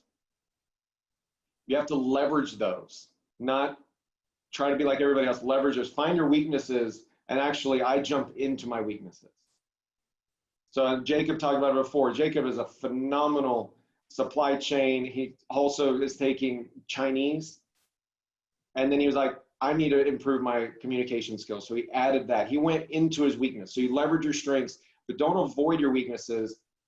Go into them. The other thing is Gabby, you and I spoke a little bit about IBM. Why do you think you're a good fit for IBM? What do you know about IBM versus these other companies? Well, I've been focusing more on surgical robotics and just being able to use that AI is really interesting. And also I've loved working in or being in surgery, a nursing major. So getting to be able to have that OR time, it's fascinating. And I just want to use that in order, because that's a strength that I find it so amazing. And I love being part of that, and being able to aid in that would be something that I would love to do. All right, so you were a bad example of who I should call on this one. That was a great answer. Good to know. So generally what I want y'all to take away from the companies is, many of y'all, if I said y'all could work for Google tomorrow, you'd be like, that'd be awesome. But we all have a very surface level understanding of all these companies. I want y'all to view your career search, and hopefully, Jonathan, I'm not stepping on your toes here. Your career search, view it as you're getting married. Would you get married to Dell based off of what you know about them? All you know is their logo, and they make computers. You know nothing about the organization, about their culture, the pay structure, how you work there. I've had many students work at one of these companies, I'm not going to name it, and they've hated it. So don't just view, I know I posted big names on here, don't just view this program as, oh, I'm going to go work at an IBM. You've never heard of Paycom, and it's great for some people. It's phenomenal for some people, but it's not for everybody. There are small boutique companies that can pay you $250,000, but if you never tried to think about smaller companies, you would overlook them. So I guess what I'm saying is don't judge a book by its cover, and don't view of, hey, I want to get a job at Microsoft or something just because it's Microsoft. Know who they are. Because they have they're looking for different things. They have different people they're looking for. They also pay differently, have different cultures. So really broaden your horizons when you're coming to this. But Gabby, I know that you knew a lot about IBM, and I probably just shouldn't have asked you. So, Hey, Dr. Hall, all let me right, jump in here as well, if you don't mind. go ahead. I just want to reinforce that as well. Probably 80% of the jobs in the marketplace are from small and medium-sized business.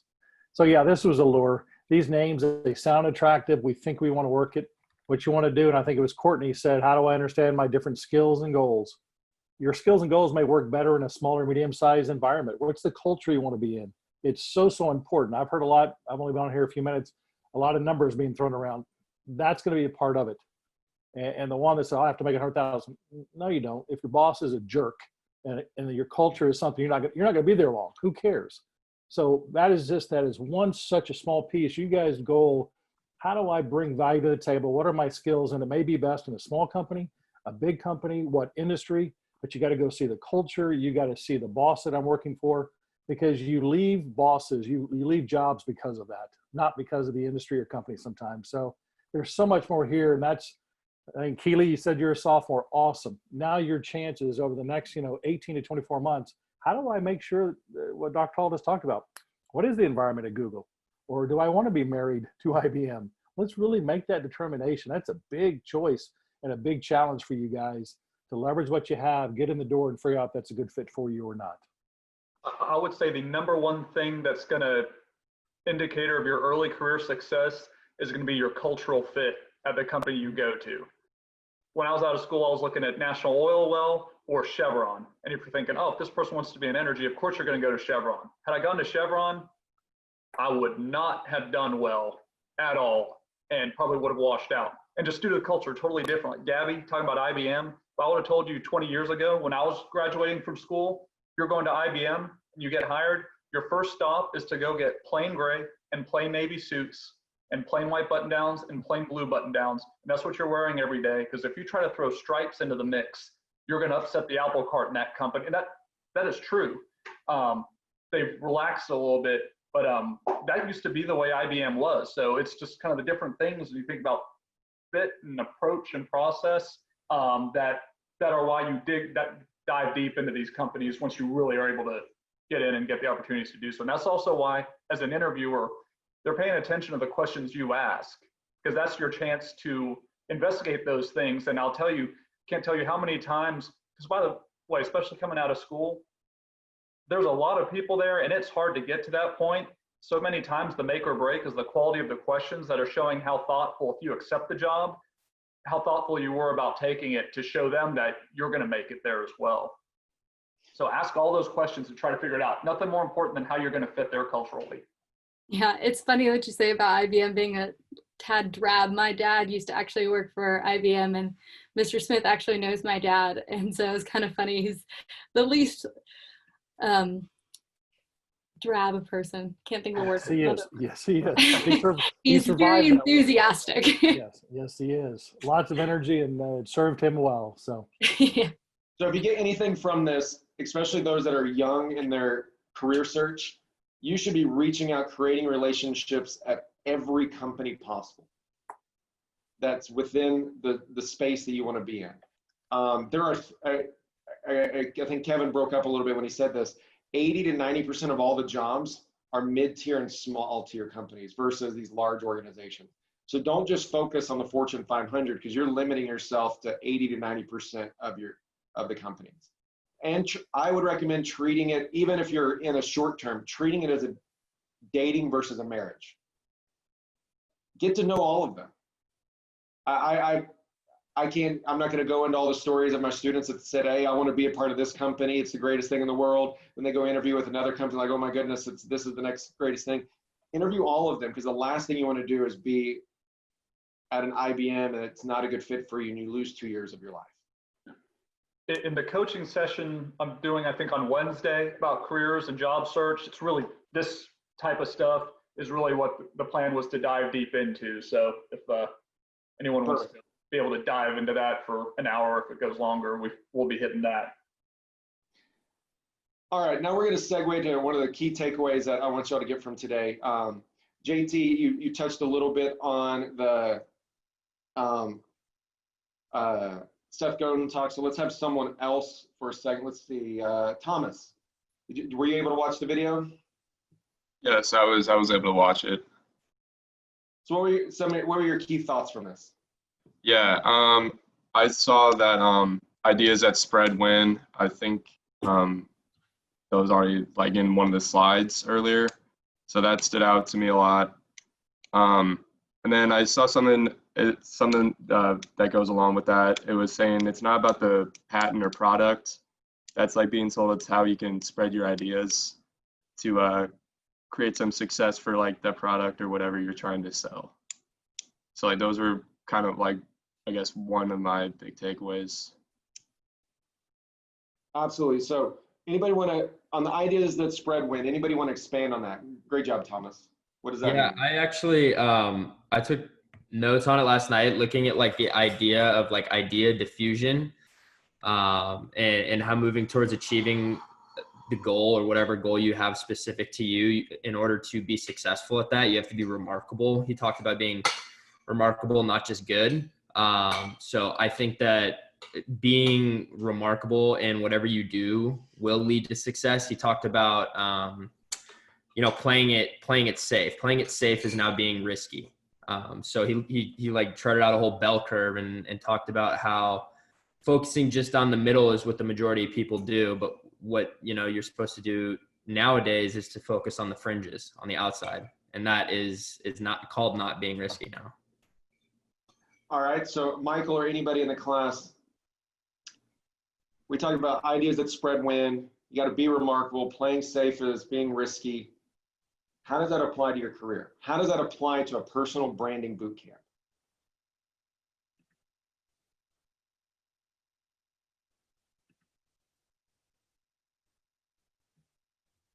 As far, oh, sorry, you could go. No, go ahead, Golan. I was gonna say, like, as far as like personal branding, you could be like the most qualified person for a job, but if you can't like articulate that and communicate it effectively, then it won't matter. You won't ever land the job. So it kind of just goes to like the whole idea of just like not playing it safe, like trying to stand out and just like be the real you type of thing. So Colin, I'll tell you a personal story because you hit it, and I think Michael, you touched on it. It's not about the product, but articulating value. 15 years ago, 17 years ago, I had a 4.0 in 3 degrees. Applied for my dream job at Wells Fargo, which I thought was my dream job. Knew nothing about Wells Fargo, just that it was a bank and I wanted to work at a big bank. I lost out to an undergrad with a 3.2 GPA. I know I was more qualified, but I did such a poor job. I'm going to find my resume and I'll shoot you all my resume.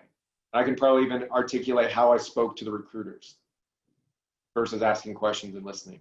It wasn't the product. It was how I communicated my value, and I did it poorly, and I lost to an undergrad. What was even worse is I shared a class with that undergrad.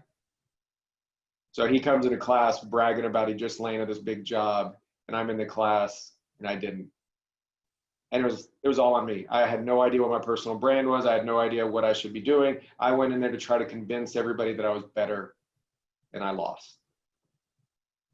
So absolutely, it has nothing to do with your product. All of y'all are great products, but that's not what's going to win. It's how can you articulate it. Someone else was trying to comment. Someone else have something?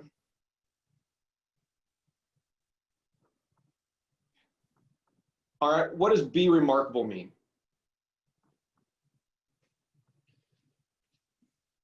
See, Sarah. Maybe frozen.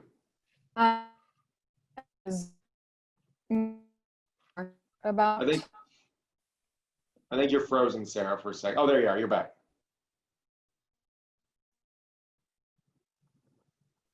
All right, we'll move on really quick. Let's see. JT, since this one, what is being remarkable? I think it's being someone who's remembered. The way Godin talks about is it's not simply being neat, something that's remarked about.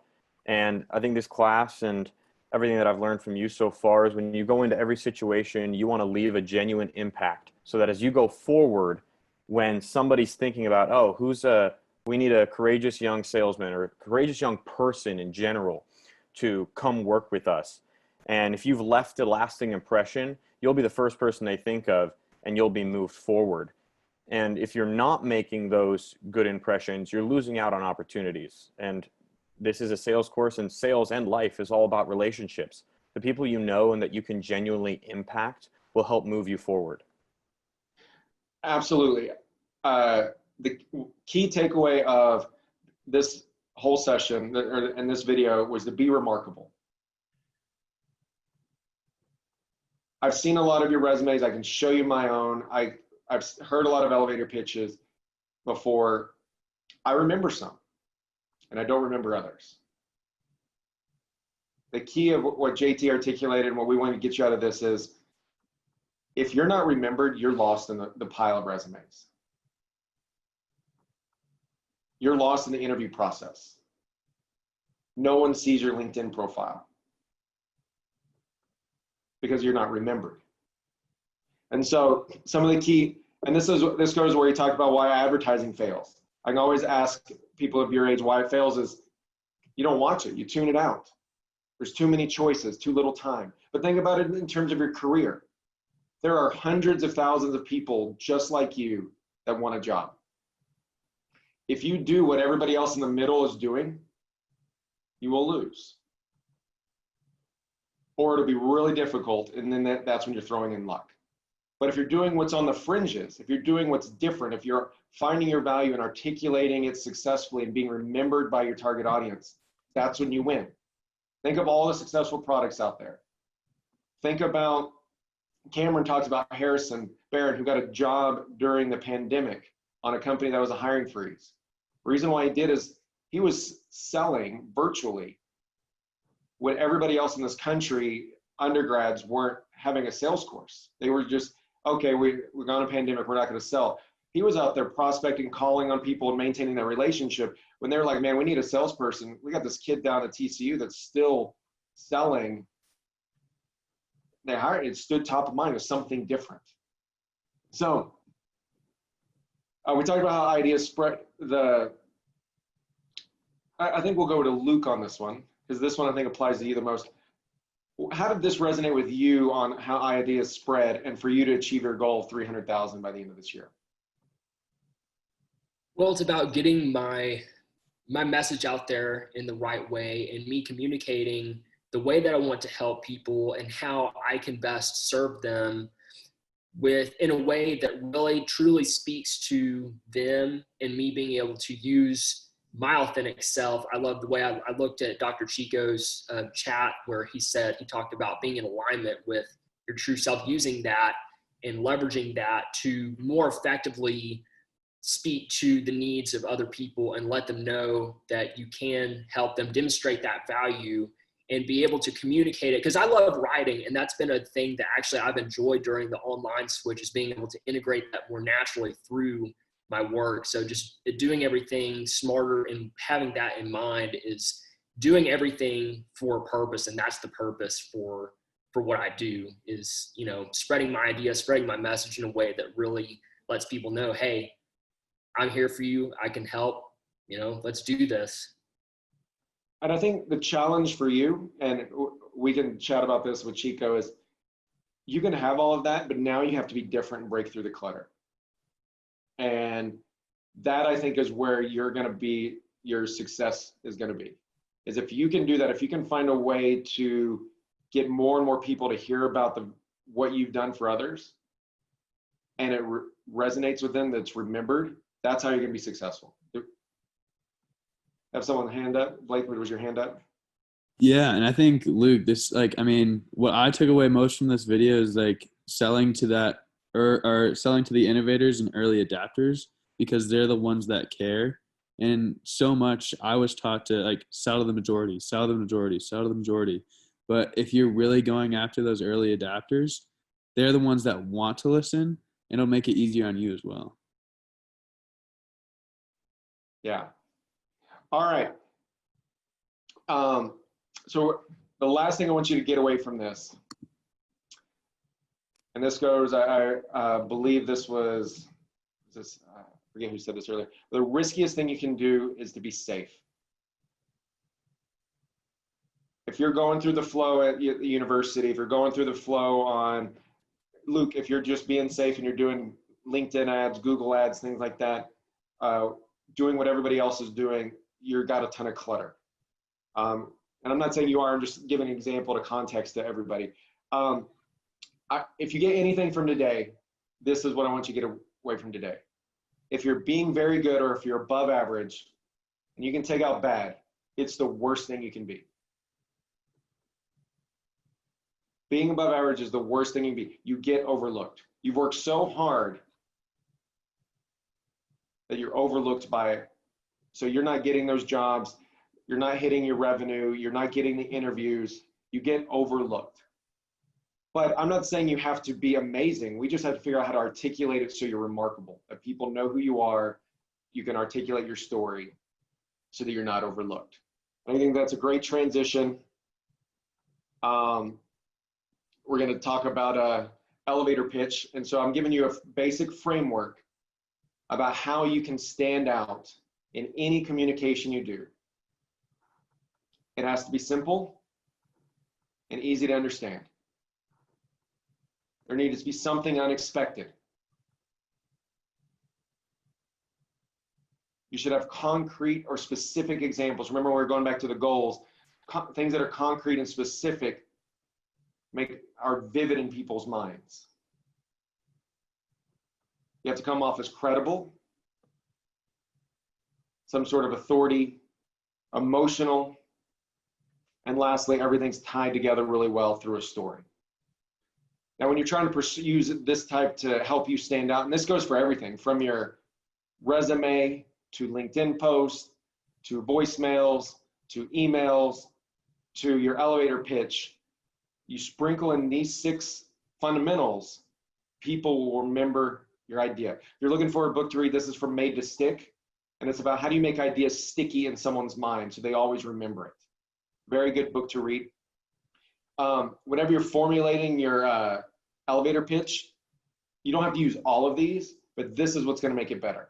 If it's not simple, if it's 2 minutes long, no one's going to remember. If there's not something unexpected, that's probably the key for something in an elevator pitch, is something unexpected. Concrete. Examples of concrete are use people's names. Instead of my mentor really helped me in X, Y, and Z, if you say my mentor, Dr. Brandon Chakosky. What does that mean to you when you hear the word Dr. Brandon Chakosky? You can remember, now you're thinking of a professor, Chakosky, you're maybe putting a certain mental image of what that type of person would look like, but now it makes it vivid. People remember vivid stories. So adding that aspect. Credible, talking about degrees, being able to articulate things. Gabby, when you spoke about IBM, when you started going deep into the AI and things like that, I knew that you knew what you were talking about. People are persuaded and care about emotions, and lastly, stories. So there's an overview framework of how you want to use any to help make anything stand out or persuasive. Now we'll kind of move to you trying it yourself. So imagine that you just landed your first interview, and it can be at Google or anywhere, and the recruiter asks you your name, tell me about yourself. Anybody want to be the first to go at this, or would you rather to see some examples? Zach, can I practice? I have a couple interviews this week. All right. So JT, you have, you're not the bad example. But all right, we'll let you go first. I like someone getting really excited and going about it first. So you have less than a minute and a half. All you're answering is, I asked you to tell me about yourself. Hi, everyone. I'm JT Snyder. A little background on myself. I came to Texas Christian University as a performance major. I spent my time doing over a dozen shows, working professionally in the DFW market, doing voiceover work and doing a few commercials. While I was at TCU, I was a chapter resident assistant. I worked as the vice president of recruitment for the IFC, and then went on to work as a senior associate intern for Paradigm Wealth Management. Following that, I was going to work for a year in Japan. I was going to work as a performer at Tokyo, Japan. And when the pandemic came, my whole world was wiped. I sat down and I went back to all of my advisors. I met with Dr. Zachary Hall, Dr. Chakosky, and Tyler Fisher in the leadership department. And with their help, I went through and realized that I had a lot of tangible skills that I could use in sales. I grew up around sales. My mother has been in sales, medical device sales specifically, for the past 30 years. And now I'm going forward to develop my life in sales. All right. So I want everybody really quick, just go through and what's the one or two things that you remember from JT's elevator pitch, and just type it in the chat. Just everybody type in 1 to 2 things that you remember.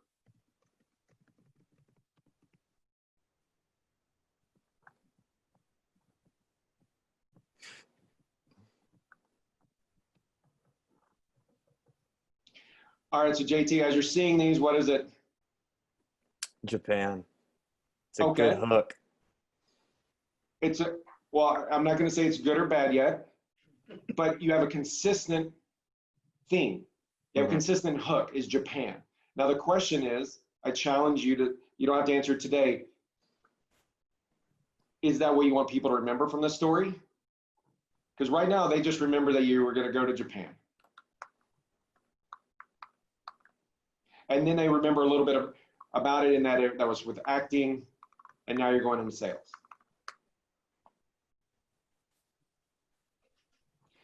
So I'll let you digest that now. That's what everybody's saying once they hear your pitch, they're hearing. Is that what you want after a minute and a half when someone says, tell me about yourself? Right now I do, as I want to stick out in somebody's mind. If they're going through a lot of different people, I'd like somebody to have something that sticks, that then they can go back and say, oh, well, this guy's articulate and he had this other plan. Let's talk to him more to see how he could be of value to us. And I agree. Your story had all of those components, and I think that was good. Cameron or any other coaches want to help chime in on maybe where I'm going with some of this?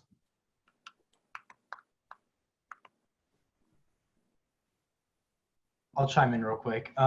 So I think you're right on the money, JT, with the Japan story. I mean, because that's your middle. I think that's why it stuck out to us. The middle is always the sweet spot. But if you could articulate like why that, not just like, hey, I was gonna go to Japan. It's like I was gonna go to Japan and that was my dream, and it all came crashing down.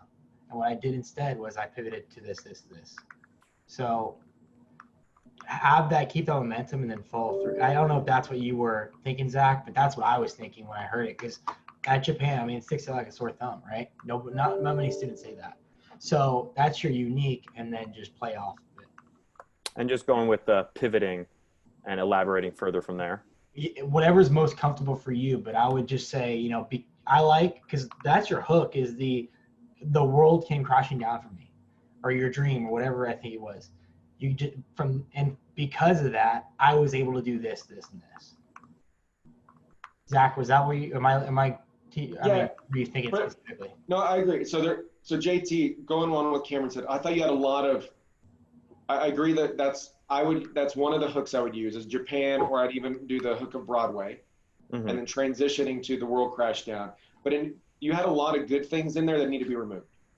Awesome. Because it needs again, a lot of really good things is bad. All you need is one solid thing. And so I like to, and you can connect me. Going back, and I know I ran through this, emotional. So connect with me. Say, you're speaking to the recruiter. So Zach, can I call you Zach? Yes. Have you ever had a big dream in your life? Yes. So now you got me hooked. I'm vested now in your elevator pitch. It's like, I came to TCU as a theater major, you can see on my resume, I was in 25 different shows. My goal was to be on Broadway this year. Right now, I should be in Kyoto, Tokyo, on the beach. So now you're painting a vivid story. And then COVID, or you don't even have to say COVID, world came crashing down. And pawns. One thing you're going to learn now. What I'm going to remember, I'm going to remember either the world crashing down or I'm going to remember something specific, and then you paint the picture of how you pivoted. I totally forgot about that one piece, the pause. That's what you were talking about, right? That's one other thing. So go ahead. Yeah. So I think somehow you can build you need to try to avoid COVID specifically, because we all know that. It needs to be, what's that unexpected moment? And what did you do and what resulted from that unexpected moment? Based off your story. Yes. Also, I wanted to chime in and share something that I thought is like, Dr. Hall can attest to this. We were even talking about my elevator pitch the other day. Like, a lot of us have a lot of cool credentials that, like, we've been to TCU, we have a lot of good GPAs. Like, they can see those things on your resume. And so, like, it's great that you were a resident advisor. Like, that really tells a different story. But, like, really, like, my story specifically is something you wouldn't expect. But if I can paint that picture to you, you can see those qualities of, like, what they can see out of you being a resident advisor. Like, that's something that you have to be responsible to be, and something you have to handle a lot of different tasks and crisis management situations. But, like, you don't have to necessarily say that, because they'll know, like, especially recruiters will know those experiences. So, like, for me, it's like, I talk about how I'm a summer camp counselor. And so I talk about how I have different conversations and stuff like that, but I don't have to say conversations that make me good at communicating with people. Like, they know that, or they know that by me saying I lead 13 high school girls every week, I'm dependable and responsible. I don't have to tell them those things. And I think when I first learned about an elevator pitch, like back when I was taking the first class that I did, like Cameron was in that class, and I was trying to like qualify every statement I said. And you don't have to qualify yourself if you deliver it correctly. So I think so many different credentials that if you just are strong and confident in saying what you do, those credentials will speak for themselves too. Yeah, and so Emily, I'm gonna let you compose yourself for a second, and then we can get your elevator pitch. But I want to sum up what Emily kind of said there in a lot of different ways. You don't have to go through everything on your resume. A really good tactic that I use is, so I was like, hi, I'm JT Snyder. There's a lot of great things on my resume. And you can even like from acting to blank. But one thing that's not on my resume that really stands out is, so you've covered those basics, and now you're focusing them on something, and that's when you can go into your story.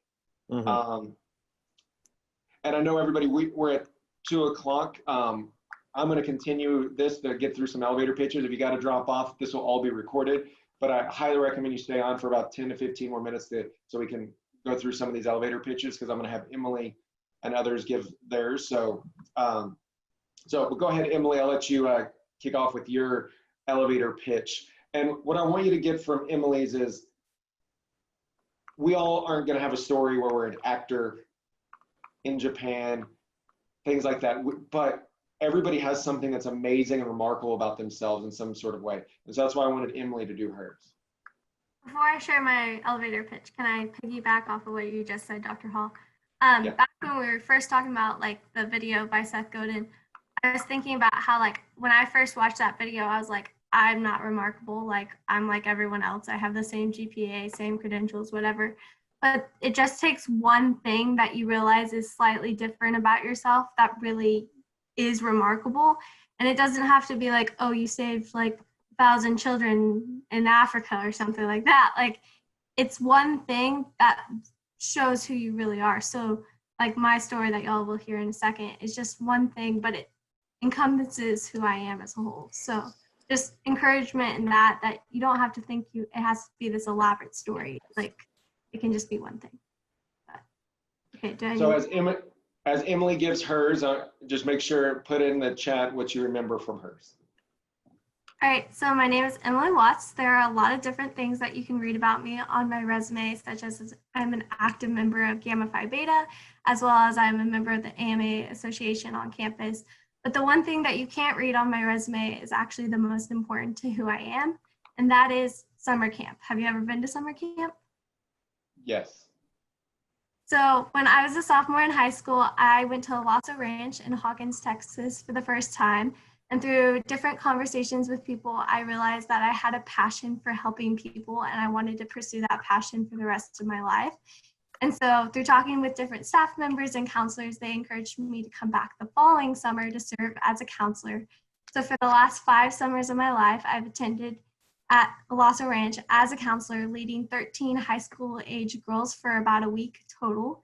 Through that, I get to participate and encourage these groups of girls to participate in activities like horseback riding and zip lining.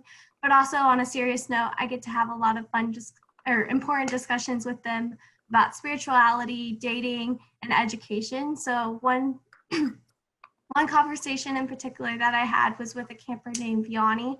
Her mom had recently passed away prior to her attending camp.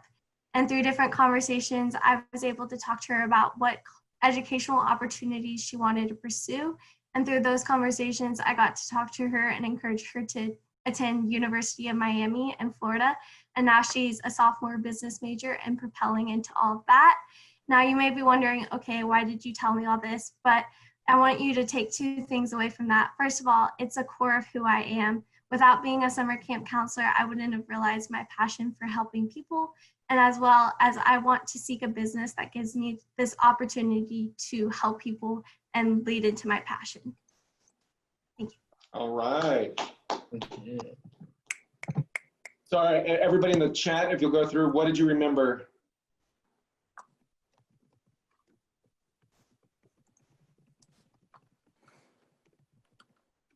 I think the best part about all that is towards the end, she told us what we should remember. That's sales right there. So Emily, some real quick feedback, because I liked what Cameron said. Well, first, everyone, I liked how she transitioned into, you're probably wondering why I'm talking about this. So connecting it to why that story is important. Emily, we've talked about, I think what's interesting, you want something remarkable, and your passion for helping other people is great. The one thing that stands out in your story that makes it different is summer camp. So I would just change at the end. I was like, what I want you to get away from this is something started at summer camp and led to blank. Just reinforcing the summer camp aspect of it. Because, and y'all are probably wondering, why is this important? When I'm looking at her resume, when I'm chatting with Cameron, another coach, Emily will always have the 2 words of summer camp attached to her brand. And that opens up a ton of things from, now I know she counsels, she helps people in tough conversations. She's doing something for free. She's giving away her time for others. But that 2 words now will always be associated with my memory of Emily. And that is remarkable. Because then I can tell people, I can go, hey, Dr. Shikowski, we just hired Emily Watson. He's like, well, tell me about it. Well, the first thing that comes to mind is summer camp. I was like, which crazy, summer camp sums her up, and here's why. That's what something remarkable is you can forever remember it about someone, and that's what you want to reinforce. Any other comments or feedback for Emily? I see we have a lot of good chats in here. Yeah, What organization were, oh, sorry. No, Sebastian, you go. What organization were you with when you went to Lasso Ranch? It's with my local church, Fellowship Church. So they have different campuses, but then they have a neutral campsite in East Texas. I was baptized there at a Lasso Ranch because I went to Fellowship Church. Oh my gosh, that's so cool. No Yeah. way. Yeah. Small world. Yeah, small world. See, and the one thing I'd want Emily to do, and everybody to do, and this is something we've been working on, is slow down and articulating the specifics. But Emily did a really, really good job. I know Cameron's got to run, so I want Cameron, if you can go ahead and do your pitch. Yeah, real quick. So full disclosure, I do exactly what Emily does. I start out with, I'm sure you took a look at my resume, and there's a lot of stuff that I've achieved and I've done at my time at TCU.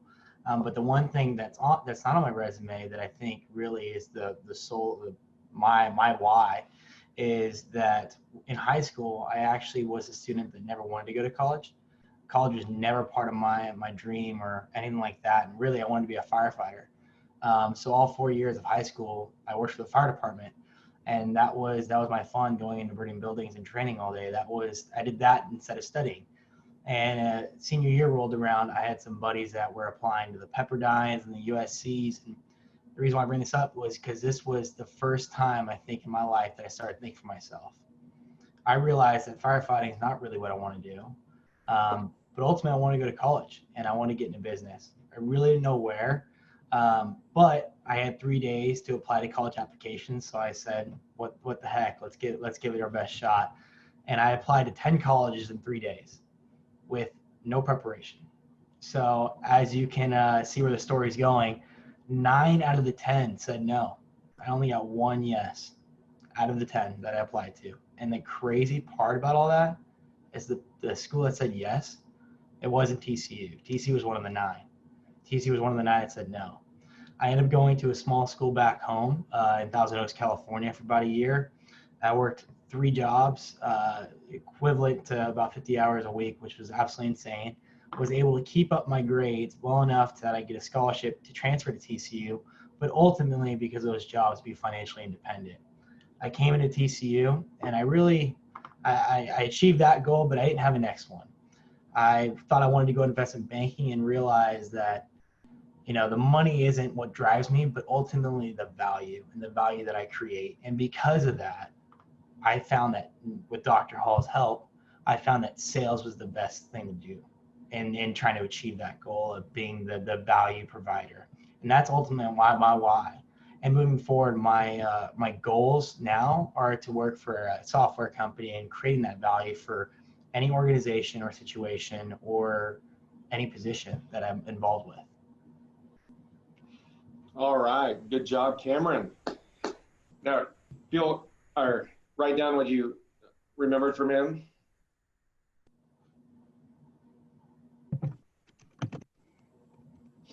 See, and what I want you to get out of these stories is, and this goes even with content you're posting online, is you can't tell someone you're a hard worker. You can't tell someone when they say, the worst elevator pitch when I had on here was bad would be, hi, I'm Zachary Hall, 4.0 GPA. I'm a good listener. I'm adaptable and competitive. No one believes that, and no one will ever remember that. But I guarantee tomorrow, you'll remember something about JT, you'll remember something about Cameron, and you'll remember something about Emily, because they each had something that was remarkable. Now the question is how long will that stay in their minds depends on how remarkable their story was. And so what you're going to do going forward in this program is you're going to do an elevator pitch and practice it. And then on the last week, you're going to upload it, and we'll have an elevator pitch competition in which we're going to provide feedback to all of you. But we're also going to give out an award for the top elevator pitch and promote that on our social channels so that you can grow your network as well. I'm available for sessions. We also have some sprinkled in our calendar. I believe, Emily, you have goals and resumes at 2, so I don't know if you need to jump on that here soon, but I'll have some more elevator pitches sessions going on, but always reach out to me. It's gonna be a very important thing, and have fun with it. Everybody has a story. My advice of how to do it is first write down, what is your theme? What do you want people to remember about you? And that's what I throw back to JT. Tokyo stands out. That's something amazing. So does Broadway. But what do you want me to resonate from your story? Like everyone in here, you look at Cameron's, overcome rejection, overcome rejection, overcome rejection. That resiliency, his favorite word, grit. But that's what his story told you. Emily's story told you she has a passion for helping people, and she dedicates her summer to doing that. So JT, what is your story? Thomas, what is your story? Carter, Blake, what is your story, your personal story?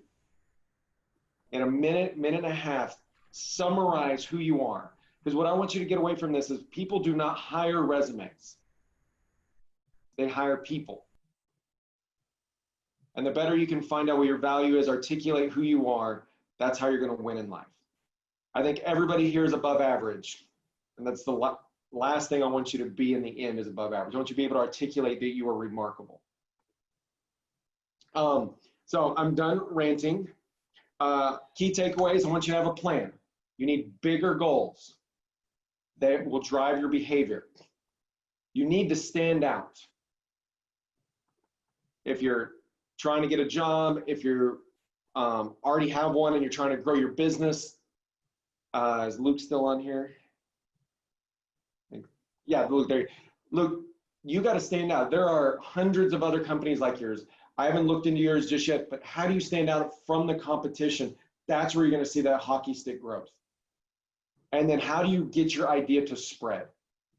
And for some of y'all want to just get in front of recruiters and companies. How do we do that for you? Chico and others are going to talk to you how to do that in social channels. But once you are able to stand out, once you're able to get into recruiters, then you as a candidate will spread. I guarantee if y'all follow what we go through, you will have multiple job offers, or not, I won't say job offers yet. You have multiple interviews by the time this program is over with multiple job offers post that. I'll stay on for a little bit if anybody wants to ask me any questions, but I'll send a follow-up summary of what we talked about. Remember, coaching sessions are going on today, so if you're interested, right after this, you can jump on and meet with Emily. She's going to focus on goals and resume, but if you just want to chat with her about something else, feel free. We're up for whatever. And then at 4 o'clock, Jacob, Jackie, and Cameron will be talking about resumes. And I think tomorrow we have Kevin and Jonathan. So Kevin and Jonathan, you just want to give a brief idea of what they're going to learn tomorrow in class? Yeah, I'll start out again. Let's go off that remarkable thing.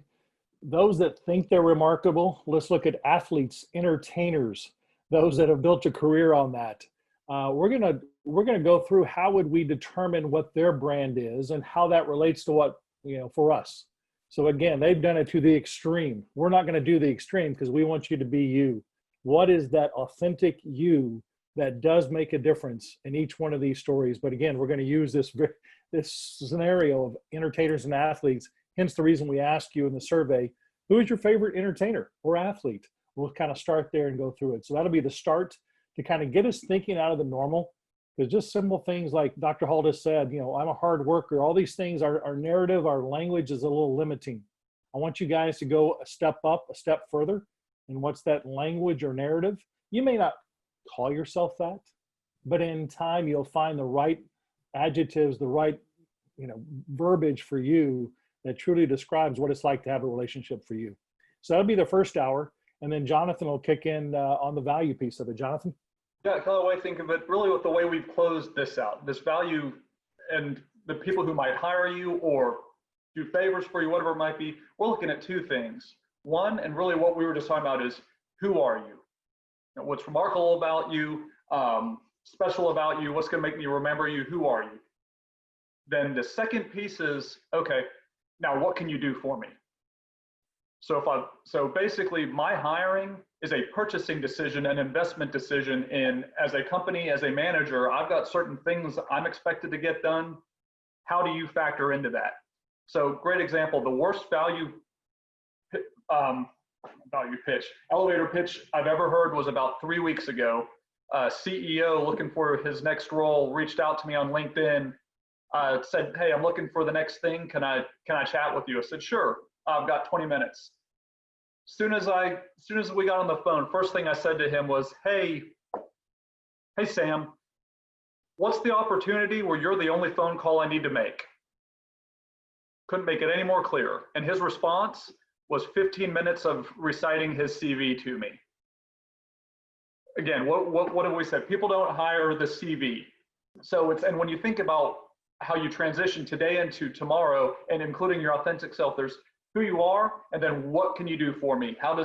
What kind of result does this background you've got allow you to do for me? And that's what we'll be diving in the second half of tomorrow.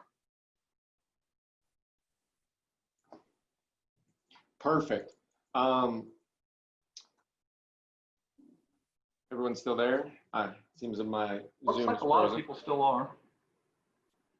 Perfect. Well, I will stay on for a little bit if anybody has any questions. Chico, are you a host on here as well? I am. Can you launch the second poll? Because I think my screen is frozen. It should be coaching sessions. You got it. Here we go. So just to give us an interest, if you are interested in any of these coaching sessions, please just click on them. It'll just give us an idea and we'll share those with our coaches.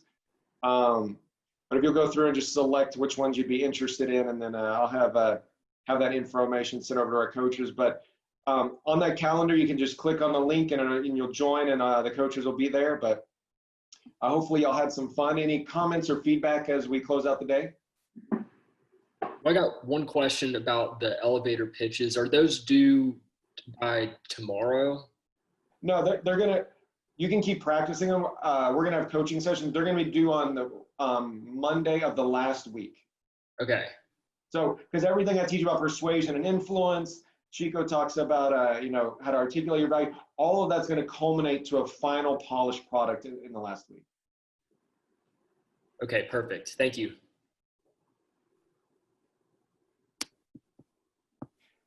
Tate, you're quiet today. What did you think? What was that?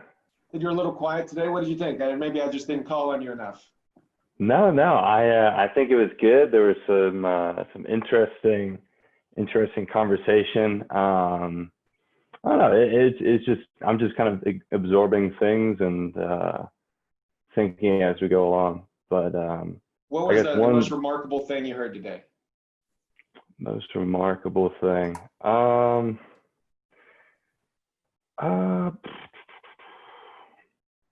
Well, it's interesting to hear JT's elevator pitch. I'd forgotten about his situation with Japan, and so that I thought that really stuck with me. I also thought it was interesting our conversation about that six-figure paycheck.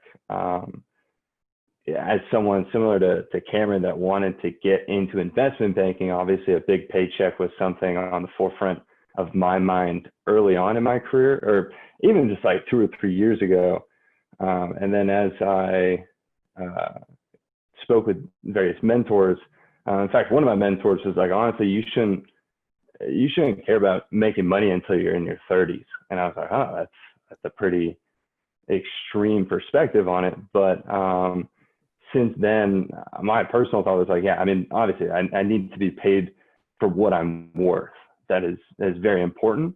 But as someone that just spent 8 months at a company that I did not enjoy very much, I've come to realize the significance of finding a culture, right? So finding an entire company, but even more importantly, like finding a team within that company that you provide value, but also provides value to you too, that you can learn from and you can grow within. And so that was kind of something in the back of my mind while we were talking about paychecks. Love it. Shay, what did you get out of today's call? Oh man, a lot of good stuff. 2 hours worth of good stuff.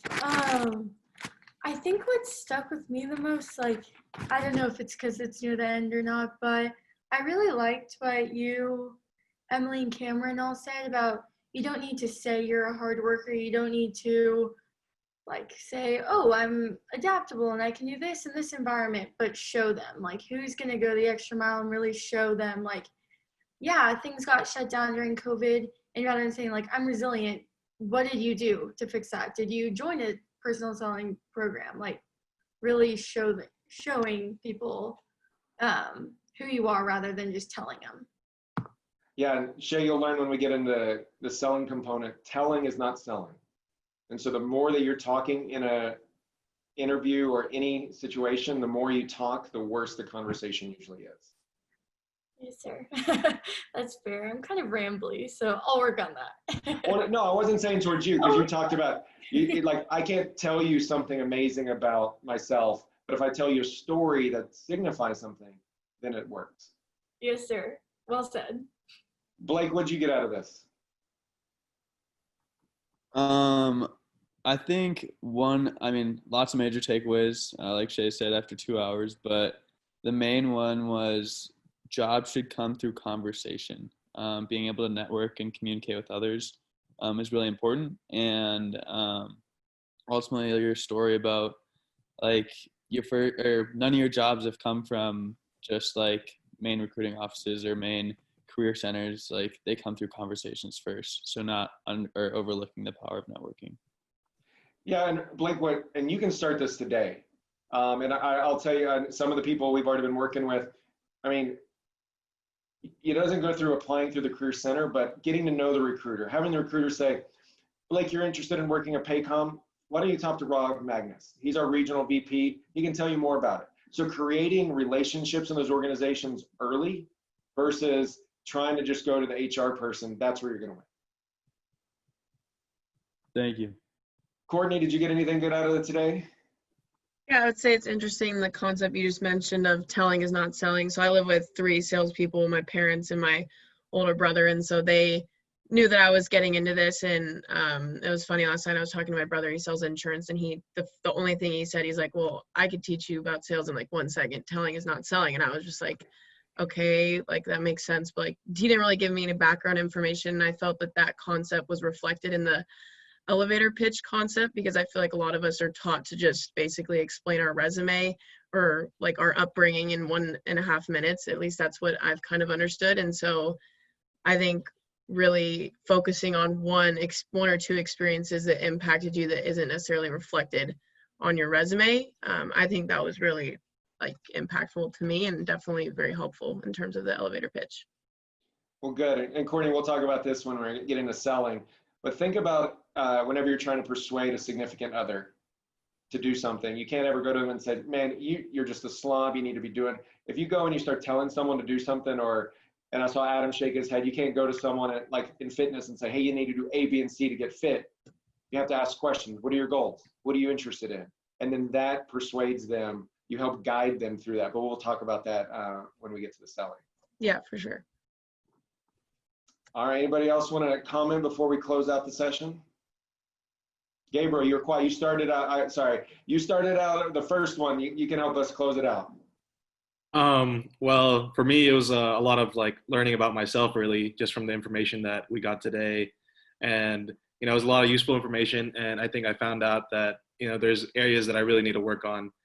And kind of hearing like the proper way to do an elevator, the elevator talk was like really nice to see, because now I kind of realized that I made some mistakes when I did mine for my interviews a few months ago. So it's kind of really nice to see that, at least I'm going the right direction with taking steps to get better at it. Perfect. Love it. Well, all right. Well, I'm going to jump over and see if Emily is in her coaching session. Hopefully some of y'all will join, and then we have another one, I believe, at 4 o'clock with Jackie, Cameron, and Jacob. So if y'all can join, great. Again, these are flexible. They're for you. If there's other things that you want to chat about, please, like if there's something not on there, email one of us faculty members and we'll set something up with you.